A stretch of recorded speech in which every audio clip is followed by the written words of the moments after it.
Another key priority for all of us is the safety of EU citizens in the region.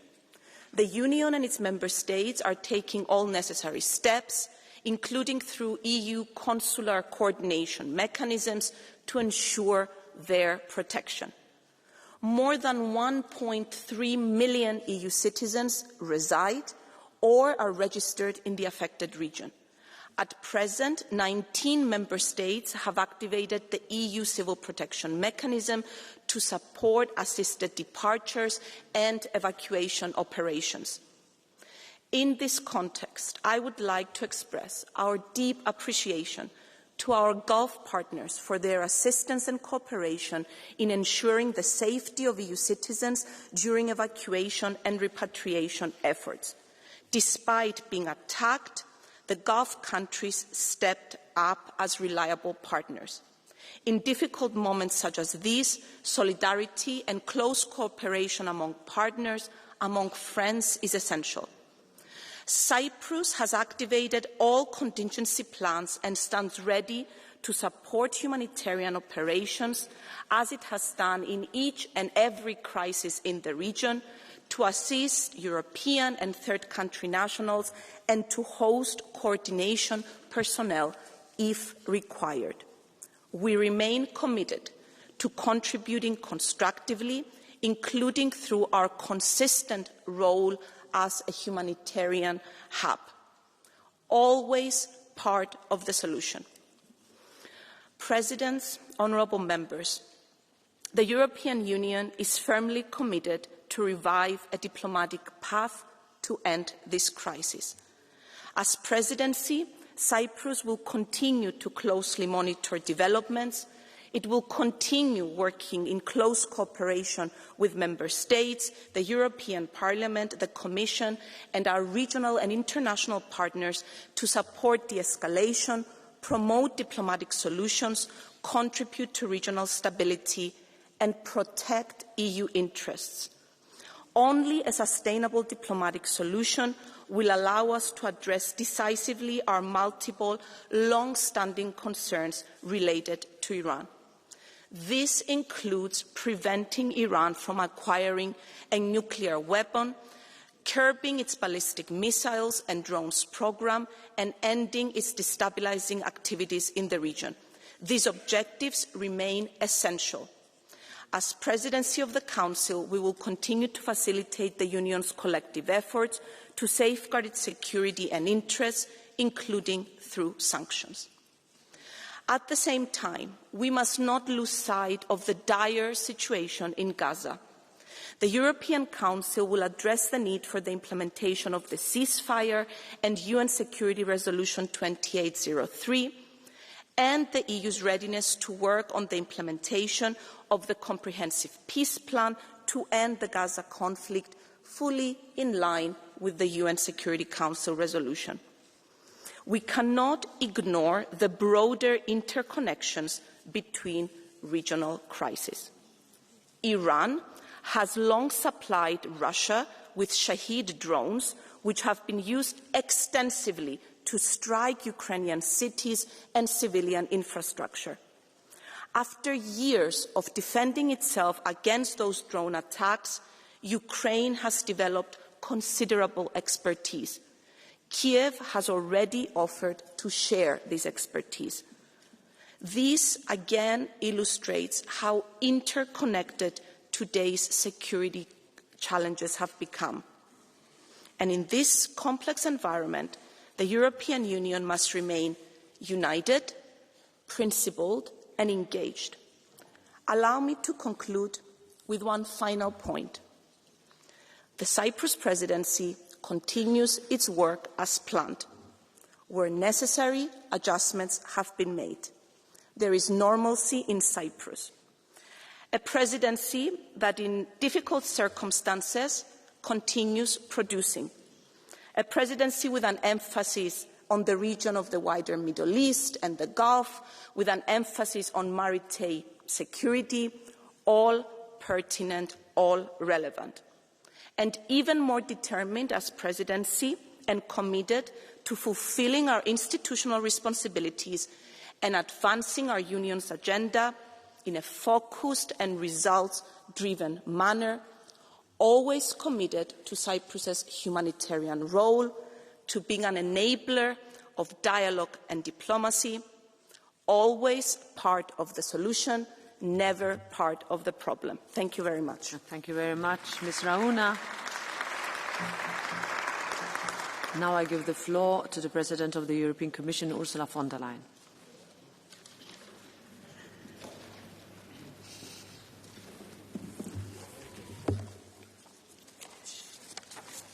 Madam President, dear Roberta, Deputy Minister Rauna, dear Marilena, honourable members, let me start with the ongoing situation in the Middle East. For decades, Ayatollah Khamenei ruled through repression, violence and fear. Under his rule, Iranians lived under a system that silenced dissent and crushed basic freedoms. Earlier this year, hundreds of thousands of young Iranians took to the streets to demand a better future. They were met with brutal repression. More than 17,000 young men and women were killed as the regime clung to power. But the crimes of this regime go back decades. It imprisoned and tortured its own citizens. It sponsored terrorism across the region and even on European soil. And it provided crucial support to Russia's brutal war against Ukraine. There should be no tears shed for such a regime.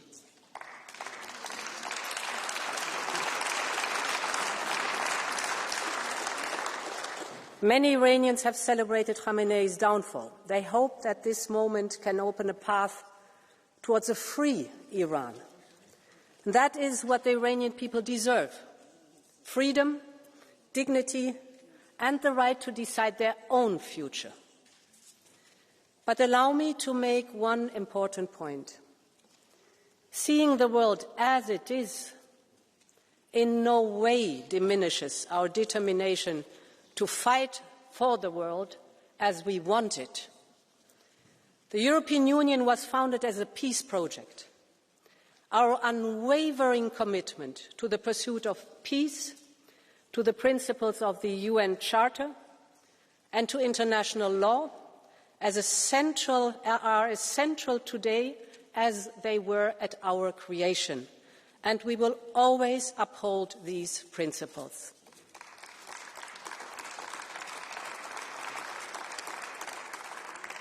Honourable members, Europe's first responsibility is to protect our citizens and to prepare for the impacts of this conflict. And, Deputy Minister, dear Marilena, I want also to be very clear.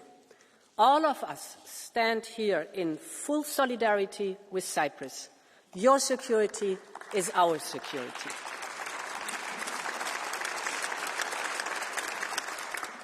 Honourable members, we are also seeing the impact of the situation in the Middle East on energy. Thanks to the actions we have taken in the recent years, Europe is now far less exposed to fossil fuels imports. Our diversification efforts are paying off, but this does not mean that we are immune to price shocks. Energy markets are global. Disruptions in the Gulf quickly affect prices everywhere. We are already seeing price spikes, and this is why the G7 energy ministers met yesterday, to be followed by a video call by G7 leaders. But no matter what we do in terms of measures, as long as we import a significant share of fossil fuels from unstable regions, we are vulnerable and we are dependent. And this energy always comes at a cost. I want to give you just an example. Since the beginning of this conflict, gas prices have risen by 50% and oil prices have risen by 27%. If you translate this in euros, the 10 days of war have already cost European taxpayers an additional €3 billion in fossil fuel imports, additional. That is the price of our dependence. And honourable members, fact is, we have energy sources that are homegrown, renewables and nuclear. Their prices have remained the same over the last 10 days. Yet in current crisis, some argue that we should abandon our long-term strategy and even go back to Russian fossil fuels. This would be a strategic blunder. It would make us more dependent, more vulnerable and weaker. So we should stay the course of our long-term strategy. We can be more pragmatic, we can be smarter in its implementation, no question, but the direction of travel is the right one. Now, where do we stand today? Households and companies face pressure now, so we must deliver relief now. And we must comprehensively look at how we can reduce people's energy bills, not only looking at one component, but rather at all 4 components of the price. That is, the cost of the energy itself, which makes more or less 56% on average of the bill, grid charges on average 18%, taxes and levies 15%, and carbon costs on average around 11%. As I said, of course, these are averages and they differ depending on the energy mix in the respective member state. Now, on the cost of energy, on the market design. Overall, the current market design has delivered. And there is overall support for the current system. But it is crucial that we reduce the cost impact when gas sets the electricity price. Therefore, we are preparing different options, better use of power purchase agreements and contracts for difference, state aid measures, and we are exploring subsidizing or even capping the gas price. Second, on the grid charges. That is a delicate matter because on one hand, these charges are needed to invest in more and smarter grids, and on the other hand, there's room to increase the productivity of grids so that less renewables are wasted. And here I want to give you one figure that is telling. Last year, we installed more than 80 gigawatts of renewables in the European Union, a record. So far, so good. But 6 times more renewable energy does not get access to the grids. So if we produced 6 times more renewables, that was wasted. With electricity demand set to increase, this is simply not sustainable. My third point on taxes and levy, this is of course a national competence. I fully respect that. But it is also true that some member states are taxing electricity much higher even than gas. To give you another example, one member state applies 0% taxes, 0, on retail electricity, while some others apply over 16%. That makes a difference. So there is room for action, and as I said, it is a national competence. Finally, the fourth component on ETS. Also on ETS, let me give you one figure. Without ETS, we would now consume 100 billion cubic meter more gas, again making us more vulnerable, more dependent and weaker. So we need ETS, but we need to modernize it. And I look forward to continuing this debate on all these elements with you here in the European Parliament. Honourable members, let me finish on another aspect of competitiveness. It is one thing that we actually agree on components of competitiveness, that's good, but it's another thing that we deliver on the action and the legislation. And this is why we will soon present a roadmap for One Europe, One Market. The purpose of this roadmap is that we set out key legislative measures that we must adopt with clear timelines, clear targets, to deliver them by the end of 2027. We want to be done and completed with the work by the end of 2027 for one Europe, one market. And I say that explicitly because we all know by experience only what gets measured gets done. So the roadmap contains various packages of legislation. It's also very important. Savings and investment union, all the topics of energy I was just touching upon, quality jobs, AI, gigafactories, the 28th regime. You just name it, these are only a few.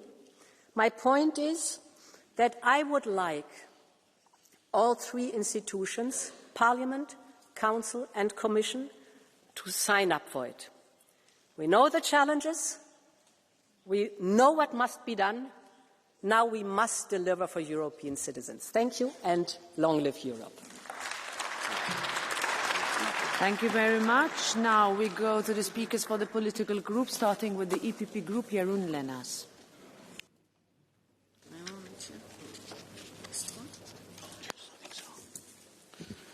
Thank you, Madam President, dear Commission President, dear Deputy Minister. Iran's crisis did not begin on the 28th of February. It began much earlier, when this cruel and oppressive regime chose to wage war on its own people, when young protesters were shot in the streets, where women demanding freedom were beaten. So yes, we stand with the Iranian people. For years, the international community hoped that diplomacy would do the trick, and Europe tried diplomacy. We signed the nuclear deal, yet the regime continued building missile capabilities for reaching Athens, Bucharest and Sofia. We imposed sanctions, but Iran continued sponsoring terrorism, destabilizing the Middle East. The nuclear threat remains, and Iran delivers the weapons that Russia uses to attack Ukraine. So let's be honest, and I repeat this, the world is better off without this regime. And for the first time in decades, there might be a real possibility for change. But it's also risky. Military intervention without clear objectives or an exit strategy has the danger of instability, humanitarian suffering and regional escalation. And it's of paramount importance that this conflict does not turn into a full-blown regional war. And we call on all parties to exercise maximum restraint, to protect civilians and to fully respect international law. But this crisis also tells us something about Europe. Iranian drones reached Cyprus. That means this conflict, as the Deputy Minister said, is no longer distant. It has already touched on European soil. And when Europe's security is at stake, Europe must act together. This time Cyprus did not invoke Article 42, paragraph 7. But imagine if a member state does. Solidarity cannot be improvised in the middle of a crisis. If a member state is attacked, Europe needs to know how it responds. We have the nuclear umbrella that France provides and that strengthens our European deterrence. But we must also build common capabilities, drones, cyber brigade, missile shield, and ultimately a true European defence union. But strength also does not come only from capabilities. Security also means speaking with one voice. Europe was not consulted on Ukraine's peace talks. We were not there on Venezuela and not on Iran. Why? Because a Europe with 27 different voices is not taken seriously. When Prime Minister Sanchez weakens NATO, or when Viktor Orban breaks our common line on Ukraine, we show Washington and Beijing a simple message. When Europe is divided, Europe can be ignored. And the next European Council must begin building real European security, starting with the 90 billion we promised for Ukraine's defence. Europe's security cannot become a tool in someone's domestic election campaign. Viktor Orban is failing Hungarian citizens on healthcare, on education, on the economy, and now he's trying to distract from those failures with a disinformation campaign that undermines Europe's unity and our security. Enough is enough. And, dear colleagues, strength also means economic strength. In a world in turmoil, only a competitive Europe can secure our prosperity. That is what the EPP campaigned on, and that is what we are delivering.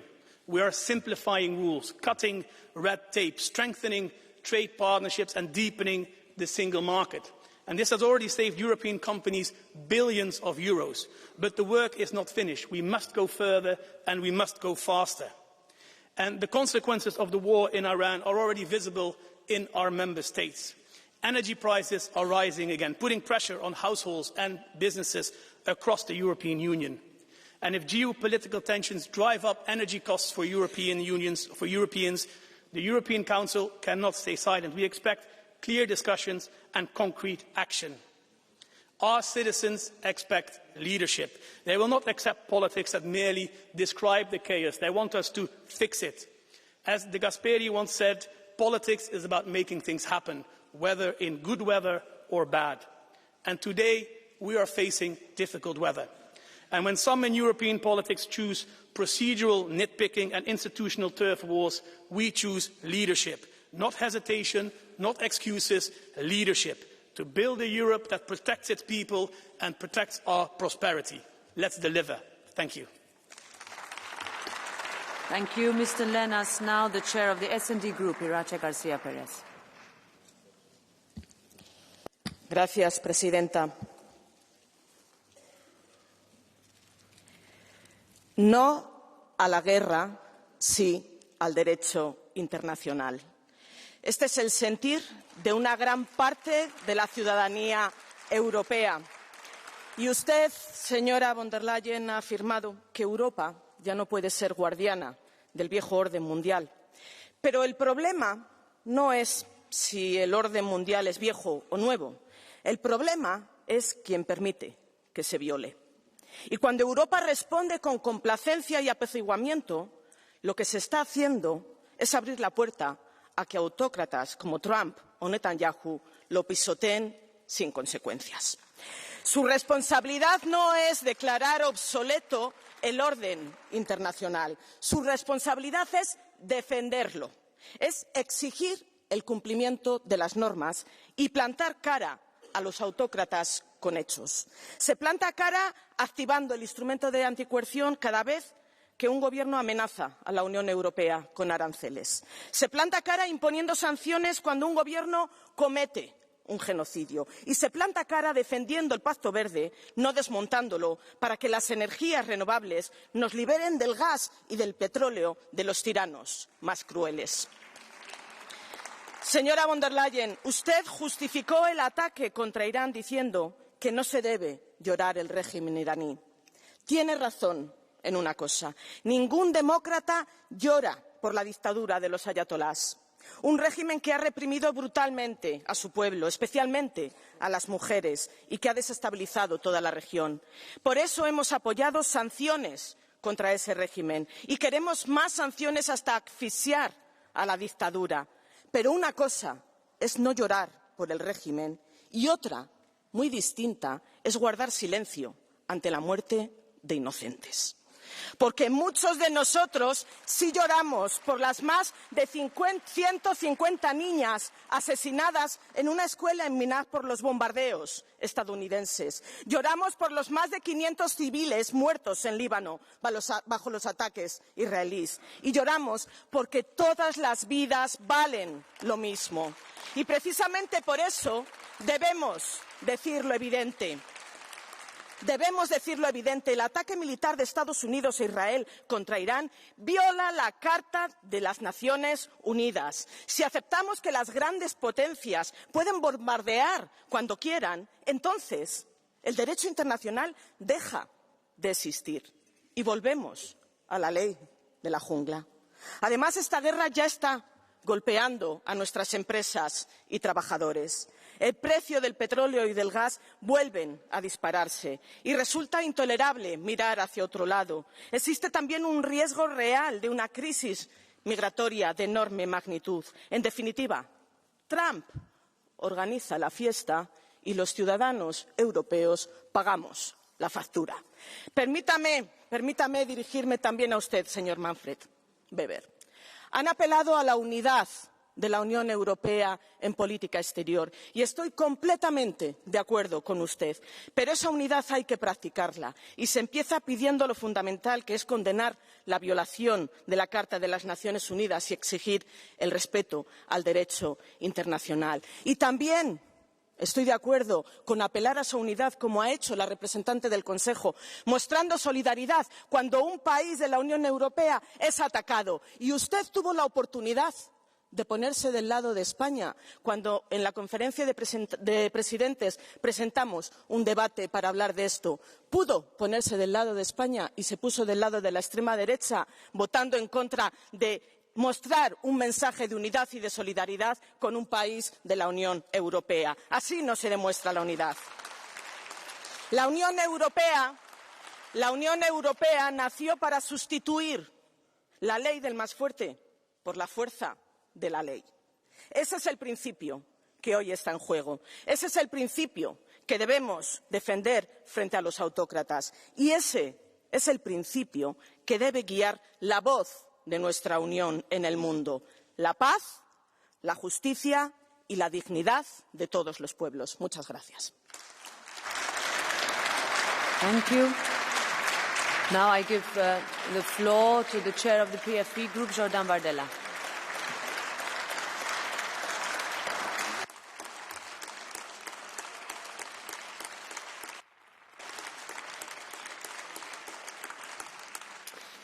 Merci Madame la Présidente. Madame la Présidente von der Leyen, mes chers collègues, l'opération militaire menée par Israël et les États-Unis d'Amérique contre le régime terroriste iranien a plongé le Moyen-Orient dans une nouvelle phase d'instabilité dont l'onde de choc résonne jusqu'à nous. Le régime des Mollahs a tout d'abord assis son autorité sur la terreur. Une terreur intérieure en opprimant un peuple millénaire qui rêve aujourd'hui à la liberté et un avenir meilleur. Une terreur internationale en sponsorisant le terrorisme islamiste au Moyen-Orient et partout dans le monde. La France elle-même se souvient des cicatrices laissées par l'assassinat des 58 parachutistes français tombés au Liban en 1983 dans l'attentat du Drakkar. La France détient une responsabilité tant le fil de l'histoire qui lie ce pays à cette région est puissant. Œuvrer à la désescalade, protéger la stabilité régionale et surtout garantir ses intérêts et la sécurité de ses alliés. Nous pensons ici au peuple du Liban, pris au piège de la guerre, entraîné dans ce conflit par le Hezbollah qui est non seulement l'adversaire d'Israël, mais aussi le pire ennemi du peuple libanais lui-même. Nous devons nous tenir aux côtés du Liban, de sa souveraineté et de son intégrité territoriale. Un État libanais fort, débarrassé des islamistes du Hezbollah, est la meilleure garantie de la sécurité d'Israël. D'autre part, le Moyen-Orient reste, ça a été rappelé, l'un des poumons de l'approvisionnement énergétique mondial. Nous savons combien chaque trouble entraîne une flambée immédiate des prix du pétrole, du gaz ou encore des engrais que vous avez ici pénalisés par la taxe carbone européenne. Derrière les courbes qui s'envolent, il y a la vraie vie des gens. Il y a l'explosion du prix à la pompe. Il y a la hausse des factures et du coût de la vie. Il y a ces artisans, ces commerçants, ces agriculteurs et ces chefs d'entreprise inquiets.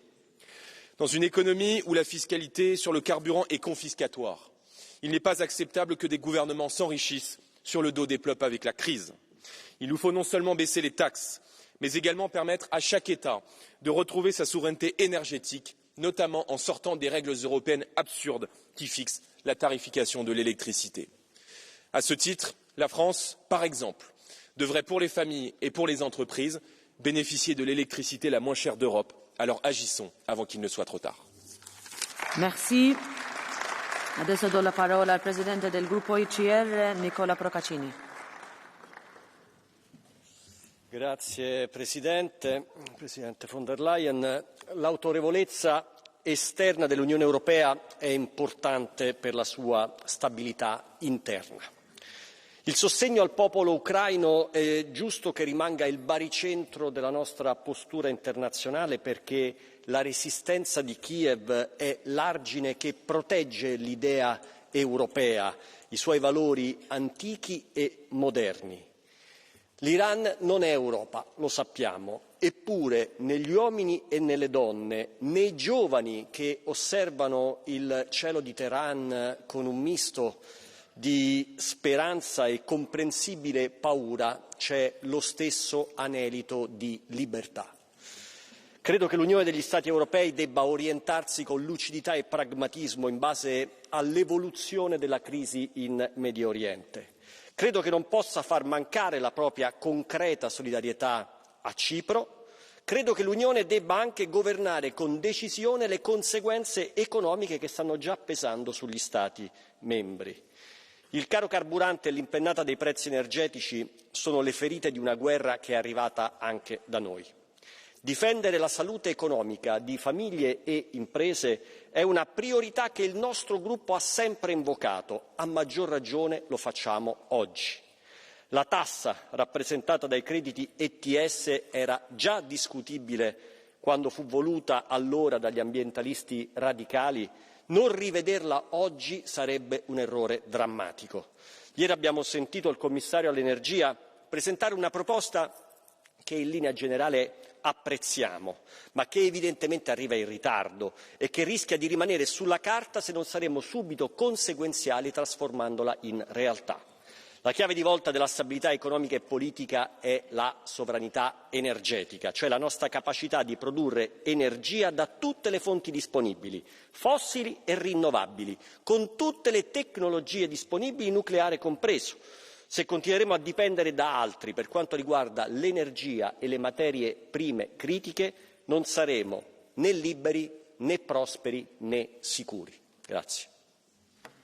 Grazie. Now I give the floor to the President of the Renew Europe Group, Valérie Ayet. Merci Madame la Présidente, Madame la Ministre, chers collègues. Tout le monde ici veut la disparition du régime des Mollahs et la fin de leur programme nucléaire militaire. Tout le monde rêve d'un avenir meilleur, radieux pour le peuple iranien et pour les femmes iraniennes si courageuses. Tout le monde veut la paix au Moyen-Orient. Mais aujourd'hui, on n'y est pas, parce qu'on a une guerre. Une guerre menée par les États-Unis et Israël contre l'Iran avec des conséquences extrêmement préoccupantes pour le peuple iranien, pour l'ensemble de la région et pour les Européens. Parce que le régime iranien, il est toujours debout. Et il riposte.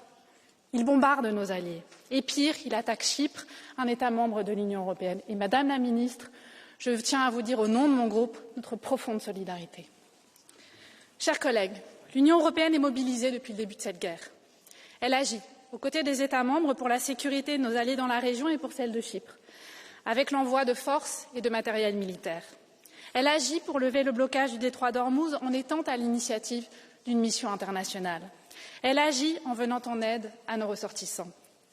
Mais si l'Union européenne agit, elle n'a pas l'influence géopolitique qu'elle devrait avoir. Oui, on doit jouer un rôle de médiation, mais on ne peut pas se cantonner à gérer ce que Donald Trump veut bien nous laisser, parce qu'on sait tous ce qui va se passer. Les États-Unis vont cesser leur bombardement et c'est sur nous que va reposer l'essentiel du travail diplomatique. C'est ce qui s'est passé l'année dernière après la guerre des 12 jours. Or, chers collègues, je me refuse à être le sous-traitant des États-Unis.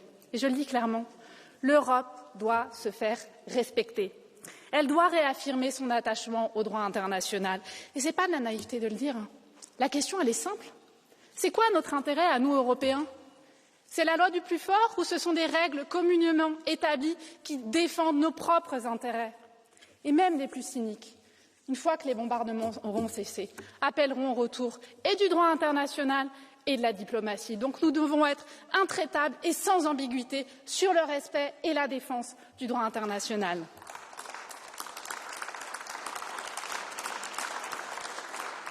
Mais se faire respecter, ça ne se décrète pas.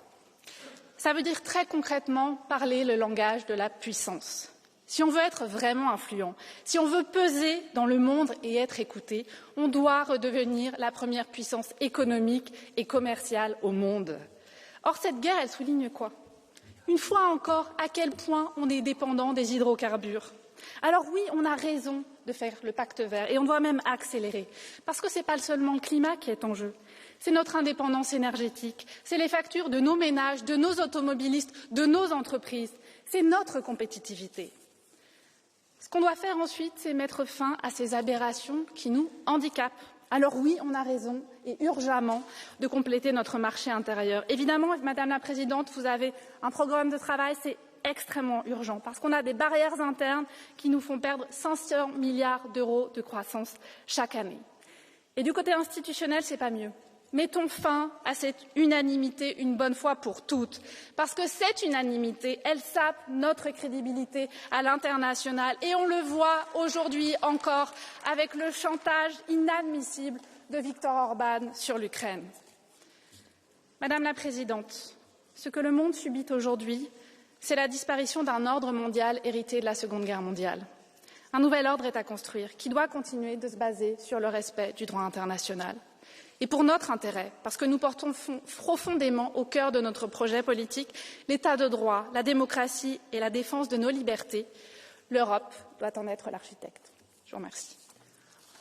Thank you. I give the floor now to the co-president of the Green Group, Terry Reintke.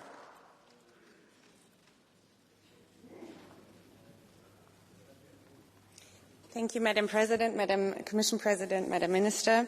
Dear colleagues, these last days our thoughts have been with the people in Iran and the Middle East. After fighting with such courage against a brutal mullah regime, killing thousands, their hopes for change are now caught in a storm of war. Their protection and their security has to be at the center of Europe's response to this crisis. Yes, guided by international law, not by a logic of further escalation.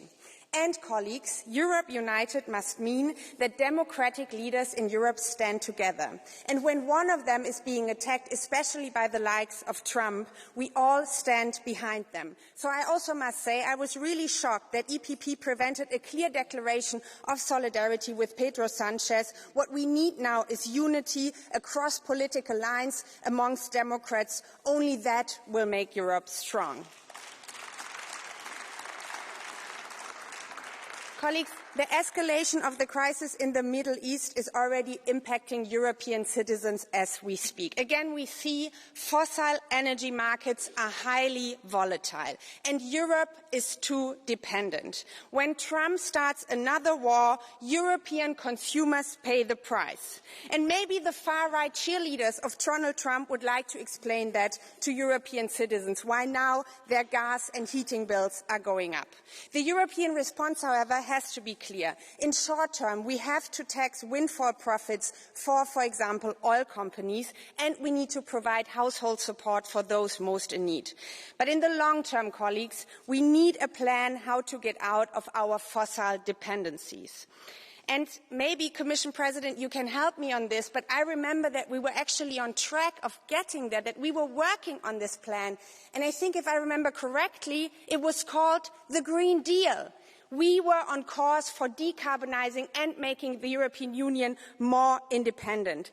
And this is the course that we need to stay on. Instead of attacking the Green Deal continuously, we have to work together to make it possible. It is time to wake up and say yes to renewable freedom. This is what we need to do at this stage, and this is what Europe needs for climate, for security, and for freedom. Thank you very much.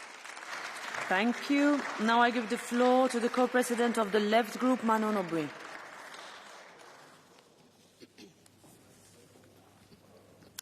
Merci Madame la Présidente, Madame la Ministre, Madame von der Leyen. Madame von der Leyen, je viens ici avec un mot d'ordre simple mais essentiel, non à la guerre. Maudite soit la guerre, leurs auteurs et ceux qui la laissent se propager. Parce que oui, la guerre menée par les États-Unis et Israël en Iran et au Liban est pleinement illégale en droit international. Elle intervient d'ailleurs alors que les négociations sur le nucléaire étaient sur le point d'aboutir et que l'Iran était prêt à renoncer à son programme d'enrichissement de l'uranium. Personne ne pleurera ici l'ayatollah Khamenei que nous avons toujours combattu. Mais qui pense sérieusement que l'on ramène la démocratie avec des bombes? N'avez-vous rien appris de l'Irak et de l'Afghanistan? Ces bombes tuent aveuglément, comme dans l'école de Minab, assassinant 150 jeunes iraniennes. Et comme souvent, les populations civiles sont les premières victimes. Au Liban, plus de 750 000 personnes, dont 200 000 enfants, ont dû fuir pour survivre. Car l'objectif de Benjamin Netanyahou est clair, faire de Beyrouth le nouveau Gaza. Et c'est précisément parce que vous avez été incapable, Madame von der Leyen, de l'arrêter dans son entreprise génocidaire en Palestine qu'il est prêt ici à récidiver. Et puis quand j'entends M. Bardella se déclarer aux côtés des Libanais, alors qu'il est lui-même aux côtés des bourreaux des Libanais, M. Netanyahou, quelle hypocrisie! Non à la guerre et aux ambitions impérialistes. Comme en 2003, les dirigeants américains et israéliens mentent. Le but de guerre est ailleurs. Le contrôle du détroit d'Ormuz, coup double pour Donald Trump qui fait oublier la médiocrité de sa politique économique et l'affaire Epstein, tout en visant les routes pétrolières vers l'Asie.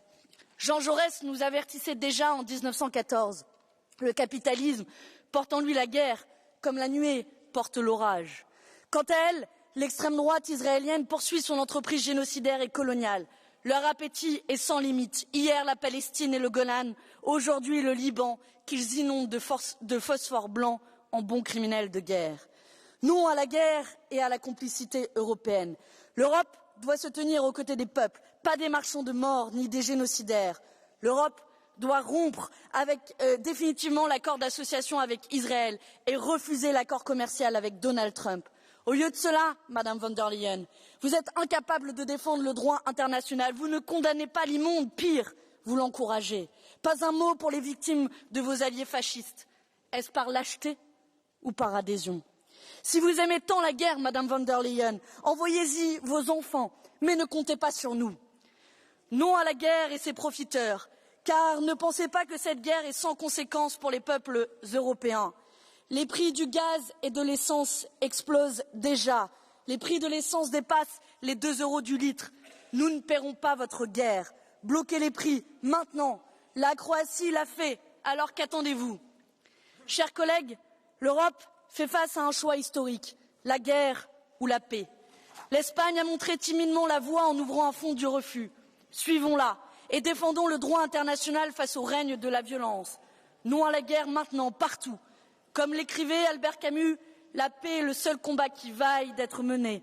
C'est un ordre qui doit monter des peuples vers les gouvernements, l'ordre de choisir définitivement entre l'enfer et la raison. Madame von der Leyen, choisissez. Thank you very much. We give the floor now on behalf of the ESN Group to Roberto Vannacci. Grazie Presidente. Signora von der Leyen, che onore averla qua. Non capita spesso vederla in quest'Aula. Io sinceramente pensavo che fosse al telefono con Trump per decidere le sorti di questa guerra. Invece con Trump al telefono c'era Putin. Lei fino a oggi per questa guerra non ha fatto assolutamente niente, se non dichiararsi preoccupata. Ora, non so se se n'è accorta, perché evidentemente non è la signora von der Leyen che fa il pieno alla sua auto, ma a causa di questa guerra, che irresponsabilmente qualcuno plaude in nome dell'esportazione della democrazia, l'Europa, già moribonda, è caduta in una crisi acutissima.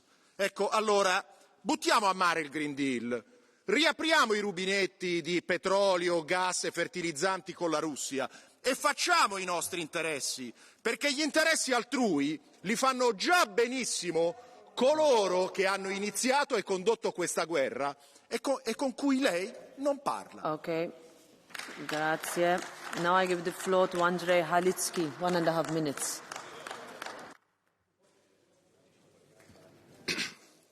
Szanowni Państwo, 2 lata temu tu w tej sali, spotykając się z dziennikarzami, premier Donald Tusk powiedział, że żyjemy w erze przedwojennej.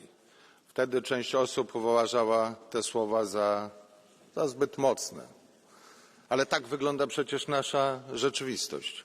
Tak, żyjemy w erze przedwojennej. I Europejczykom musimy dać receptę i bezpieczeństwo. Oczywiście nie chcemy, żeby konflikt na Bliskim Wschodzie rozlał się na kolejne kraje i na cały region. Ale z tego konfliktu i z tej sytuacji trzeba wyciągnąć jako Europa, jako Europejczycy 3 wnioski. Po pierwsze, na naszym kontynencie toczy się wojna. Ukraina potrzebuje wsparcia militarnego, broni, amunicji właśnie teraz, żeby tę wojnę jak najszybciej zakończyć, bo ona zagraża nam na naszym kontynencie. Rosja nie może być beneficjentem tej sytuacji, że wszystkie oczy skierowane są dzisiaj na Bliski Wschód. Po drugie, mamy program SAFE. On powinien być nawet rozszerzony. Zwiększone powinny być nakłady na nie tylko produkcję amunicji i rakiet czy systemów odstraszania. My musimy być bezpieczni. W związku z tym antydronowe systemy, antyrakietowe muszą być nie tylko wyprodukowane, ale zainstalowane wszędzie, nie tylko na flance wschodniej, bo sytuacja na Cyprze, atak na bazę w Cyprze pokazał, że cała Europa musi być chroniona, wszyscy obywatele muszą czuć się bezpieczni i nikt nie ma gwarancji, że to się nie wydarzy gdzie indziej.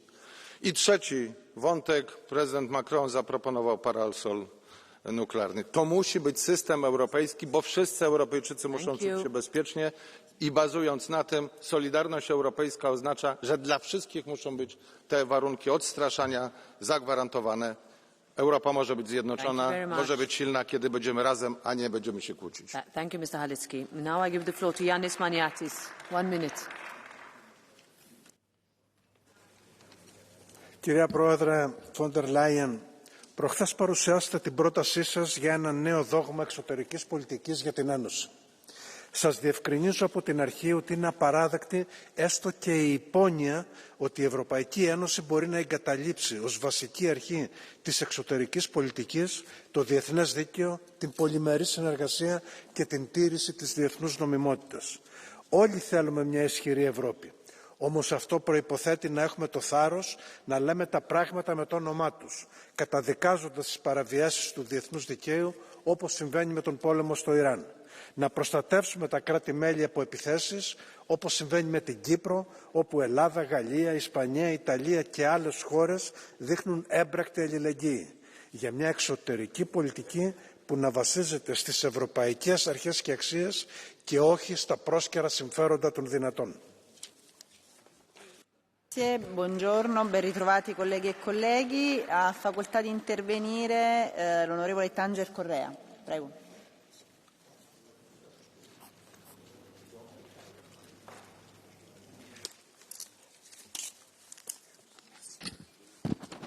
Senhora Presidente, senhores Comissários, Senhora Ministra,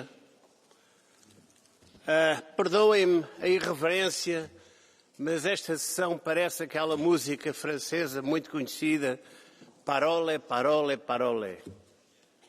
Toda a gente fala como se tivéssemos um mundo de cor-de-rosa à nossa frente. Não temos. O mundo está a mudar, nós não.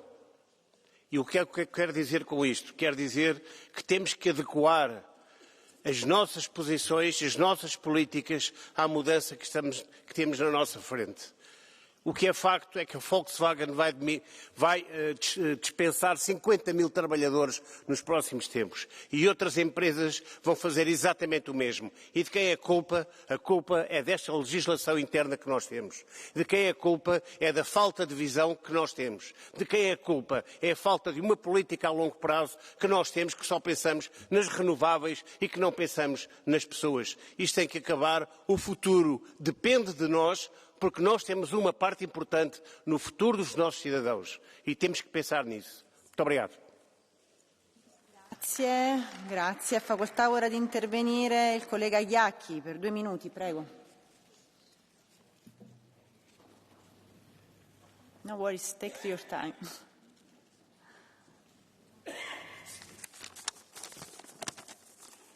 Dziękuję Pani Przewodnicząca. Otóż słuchając niektórych wystąpień tutaj dzisiaj, ja mam wrażenie, że nienawiść do Stanów Zjednoczonych przesłoniła niektórym fakty w sprawie tego, czym jest Iran. Szczególnie w kontekście tych wartości, które rzekomo w tej Izbie chcemy bronić. Więc przypomnijmy. Iran to masowe zabijanie protestujących od 2019 roku, od czasu tak zwanego krwawego listopada, gdzie ostrej amunicji użyto przeciwko 1500 protestujących i to jest jedno z największych masowych zabójstw w XXI wieku. Protesty po śmierci Maszy Amini, która zmarła po pobiciu przez policję moralności za nieprawidłowe noszenie hidżabu. Zabito 551 demonstrujących, w tym 68 dzieci i 49 kobiet i aresztowano 20 000 osób. Jeszcze więcej było rannych. W 2024 roku Iran dokonał 975 egzekucji, z czego duża część protestujących była oskarżana o wrogość wobec Boga, a niektóre osoby były prowadzone bez dostępu do obrony obrońcy i pod torturami, w tym egzekucje nieletnich, którzy nie zgadzają się z tym reżimem. W 2026 roku organizacje, na które często się powołujecie, raportowały ponad 53 tysiące zatrzymanych, a wobec nich wymuszenie zeznań, bicie, rażenie prądem. Do tego dochodzi oczywiście regularne prześladowanie kobiet za nienoszenie hidżabu, przemoc policji, moralności itd., itd. Sponsorowanie terroryzmu, finansowanie Rosji, drony, rakiety, wszystko to, co zabija dzisiaj na Ukrainie. Więc ja nie będę płakał za Iranem i wam też to polecam. I wreszcie koszty energii. Nie ma dzisiaj żadnego uzasadnienia. Dzisiaj zbliżają się święta Wielkiej Nocy, aby dalej utrzymywać system ETS. Ten system po prostu trzeba zawiesić. Ten system spowodował, że mamy najdroższą energię, jedną z najdroższych energii na świecie. Wy wiecie, że od czasu, kiedy wprowadzono ETS, to znaczy w 2028 roku do dzisiaj, ceny energii wzrosły w Europie o 80%. A wy dalej chcecie bronić tego systemu. Stop ETS. Dziękuję. Onorevole Keller. Nobody will shed tears for the mad theocracy and brutal dictatorship that is the Iranian regime, and we sincerely hope that it would fall immediately and that the people of Iran would be able to decide its future. But we are at a crossroads here in terms of a number of things from the European perspective. First and foremost, are we going to acquiesce to the abandonment of multilateralism and international rules-based order? Because we are a rules-based order here in the European Union, and we claim to live by the UN Charter and international law. It is clearly evident that what is happening in the Middle East is not within the confines of the UN Charter. So at least be honest with ourselves. We either are going to accept the international rules-based order and defend it, or else we're going to abandon it. President Trump has acted unilaterally on a number of occasions. From the point of view of the European Union, we've had a situation with regard to an attack on the sovereignty of a member state in terms of Denmark. We've had a situation where we've had on-off support for Ukraine from President Trump. This is a war that's at our front in the Eastern Front, and simply we are the ones that will be faced with either the success or failure of Ukraine, and equally in the context of the Middle East, it will be Europe that will be the ones that will be most likely affected. We've already seen an attack on Cyprus itself. The displacement of people. If the displacement of people starts from the Middle East, they will end up in Europe. And these are the real questions that we have to ask ourselves when we are talking about the UN Charter, multilateralism and the respect for international law. Clearly, I believe that this particular war in the Middle East is not within those confines. Grazie, onorevole Ribaigine. Gracias, presidenta, Comissió, Consell. El ataque a Irán puede atrapar a Europa en una guerra ilegal, porque no respeta el derecho internacional. Una guerra que no queremos ni necesitamos, como tampoco la necesita Irán ni el Oriente Medio. La guerra, en lo económico, nos empobrece. Energía más cara, precios más altos, más precariedad. La guerra, en lo militar, nos hace más vulnerables. Abrimos un nuevo frente en medio de una guerra ya existente contra Rusia. La guerra, en lo humanitario, nos trae más sufrimiento. El pueblo iraní se verá forzado a la miseria y al exilio. Y mientras tanto, ¿a qué juega Europa? ¿A repetir el destino de Irak, Afganistán y Siria? Señora von der Leyen, ser valiente hoy no es ir a la guerra, es parar los pies a Trump. Ser valiente hoy es recordar que Europa se defiende desde Bruselas y no desde Washington. Muchas gracias. Sorry, we have a blue card for you from Mr. Oliveira. Okay, please. Espera. One moment. Just take your time, no worries.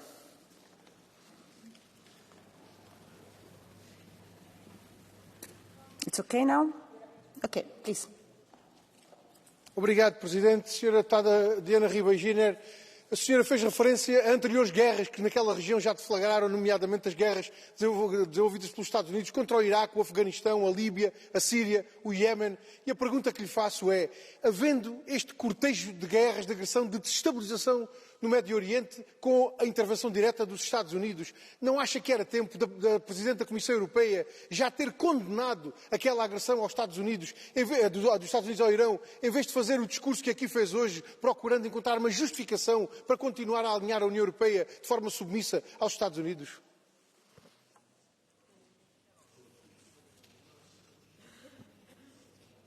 Muchas gracias. Yo creo que claramente, también lo he dicho en el discurso, Europa tiene que ser más fuerte reforzando el derecho internacional.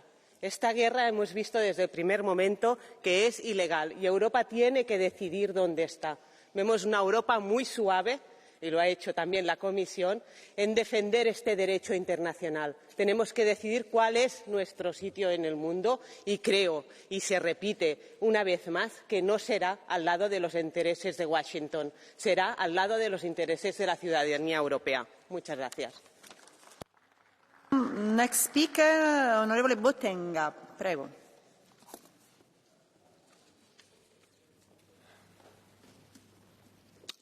Most of you don't condemn, even support Trump's and Netanyahu's war on Iran, yet claim to stand with the Iranian people. Now I dare you to say that to the eyes of that 7-year-old girl, her backpack still beside her desk, that was killed when a US Tomahawk missile hit her elementary school. Dare to admit to the 167 other victims in that school that you are offering European bases to US killing machines. Tell the families of Tehran, a city of 10 million people, that you support the chemical warfare of Israel as they poison the air with toxic fires and black rain that will cause cancers for decades.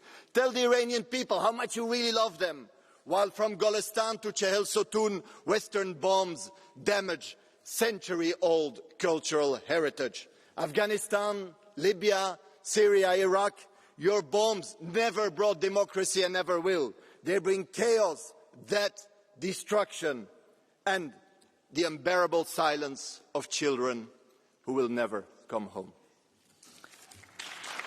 Grazie, onorevole Urik.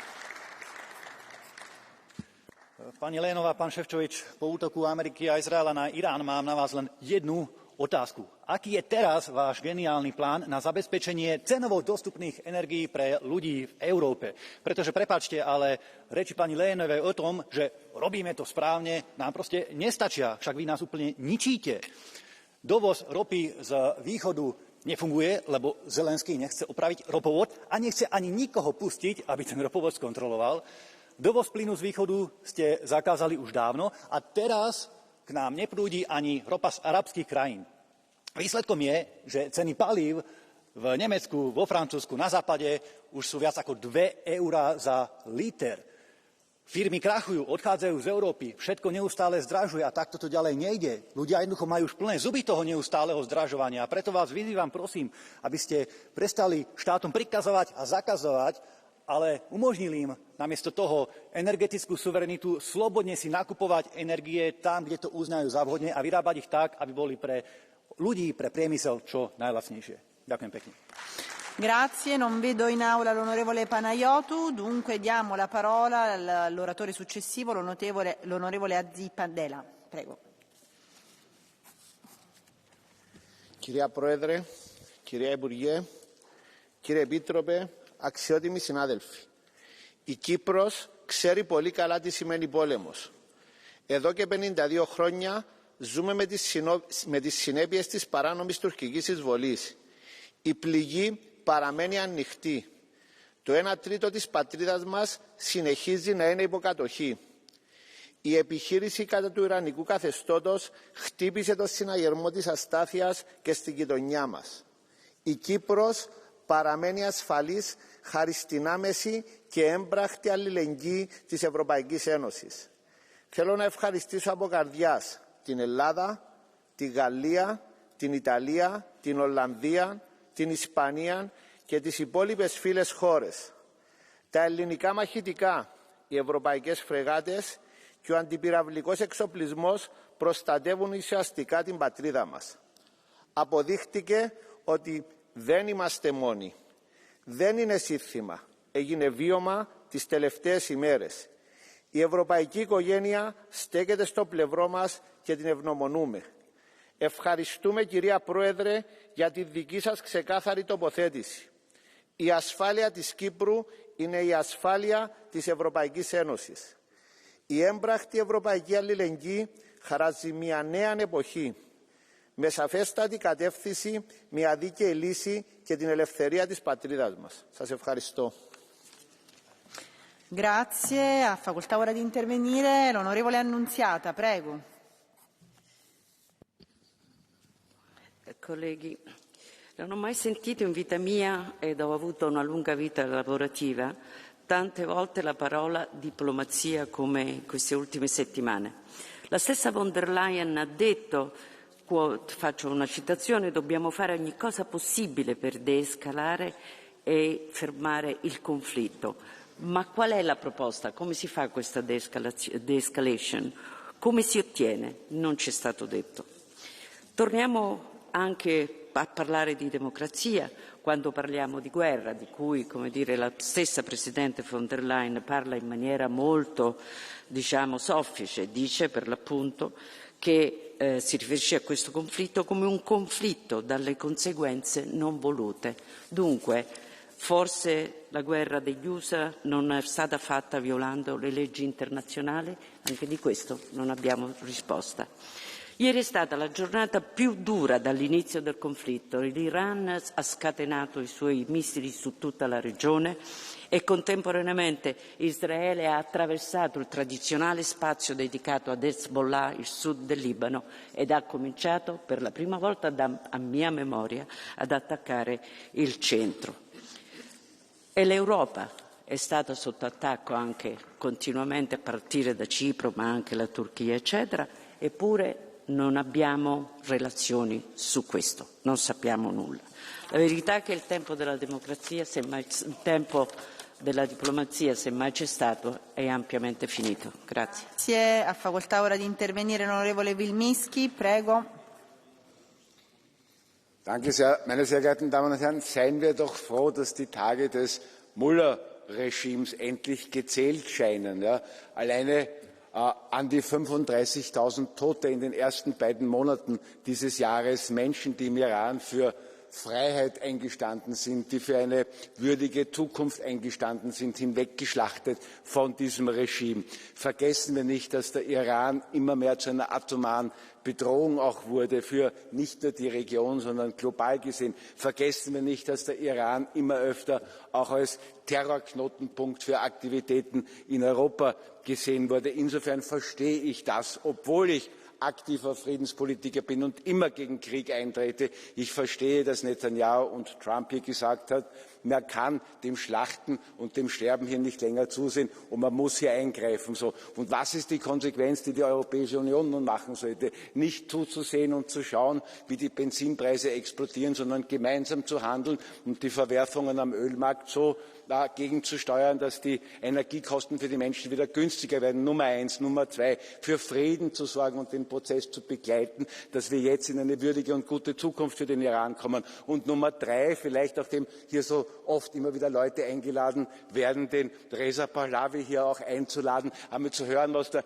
iranische Oppositionsführer zu sagen hat. Das, was ich vernehme, dass er viele gute und richtige Dinge sagt. Und diesen Prozess sollten wir begleiten. Das wäre unsere Aufgabe. Danke sehr. Thank you, onorevole Weimers. Thank you, Madam Chair. Today, Sweden woke up to yet another Iranian assassination plot on European soil.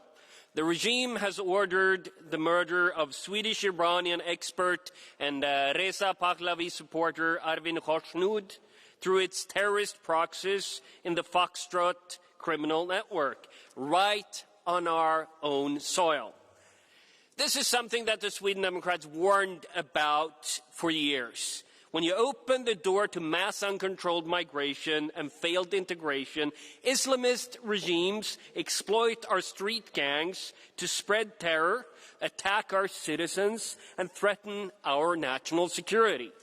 Enough is enough. The EU has to wake up. We need to expel Iranian diplomats from Europe. We need to close regime-funded mosques, such as the Imam Ali Islamic Center outside Stockholm. We need to follow Australia's strong example with crushing sanctions. The time when Islamists treat Europe as their own playground must be over once and for all. Thank you. Grazie, onorevole Montserrat. Gracias, presidenta. Empiezo hoy, 11 de marzo, cuando se cumplen 22 años del mayor atentado yihadista en España, con un sentido recuerdo a todos los asesinatos, permanecen en nuestros corazones. Presidenta, el régimen totalitario de Irán significa terror, muerte, violencia y falta de libertad. Es un régimen que asesina a mujeres por no llevar el velo, que mata a los estudiantes que protestan a favor de la libertad y que se ha convertido en una fábrica de terroristas, Hamas, Hezbollah y el propio régimen, que siembran el odio y la violencia también fuera de sus fronteras. Lo vimos en Madrid. Intentaron asesinar a un antiguo eurodiputado y vicepresidente de este Parlamento Europeo, Alejo Vidal Quadras, por defender la libertad del pueblo de iraní. Como demócrata y española, siento vergüenza e indignación ver cómo Hamas y el régimen violento de Irán da las gracias públicamente al presidente del Gobierno de España, al señor Sánchez, por su apoyo. Ese es Sánchez, un líder sin escrúpulos, capaz de usar una guerra para sobrevivir políticamente. Es un mentiroso que dice no a la guerra, pero envía un barco de guerra a proteger el portaaviones Charles de Gaulle, sin aprobación del Parlamento Nacional. Se enfrenta a Trump en la prensa, pero su ministra de Defensa el mismo día ruega disculpas en privado al embajador americano en España.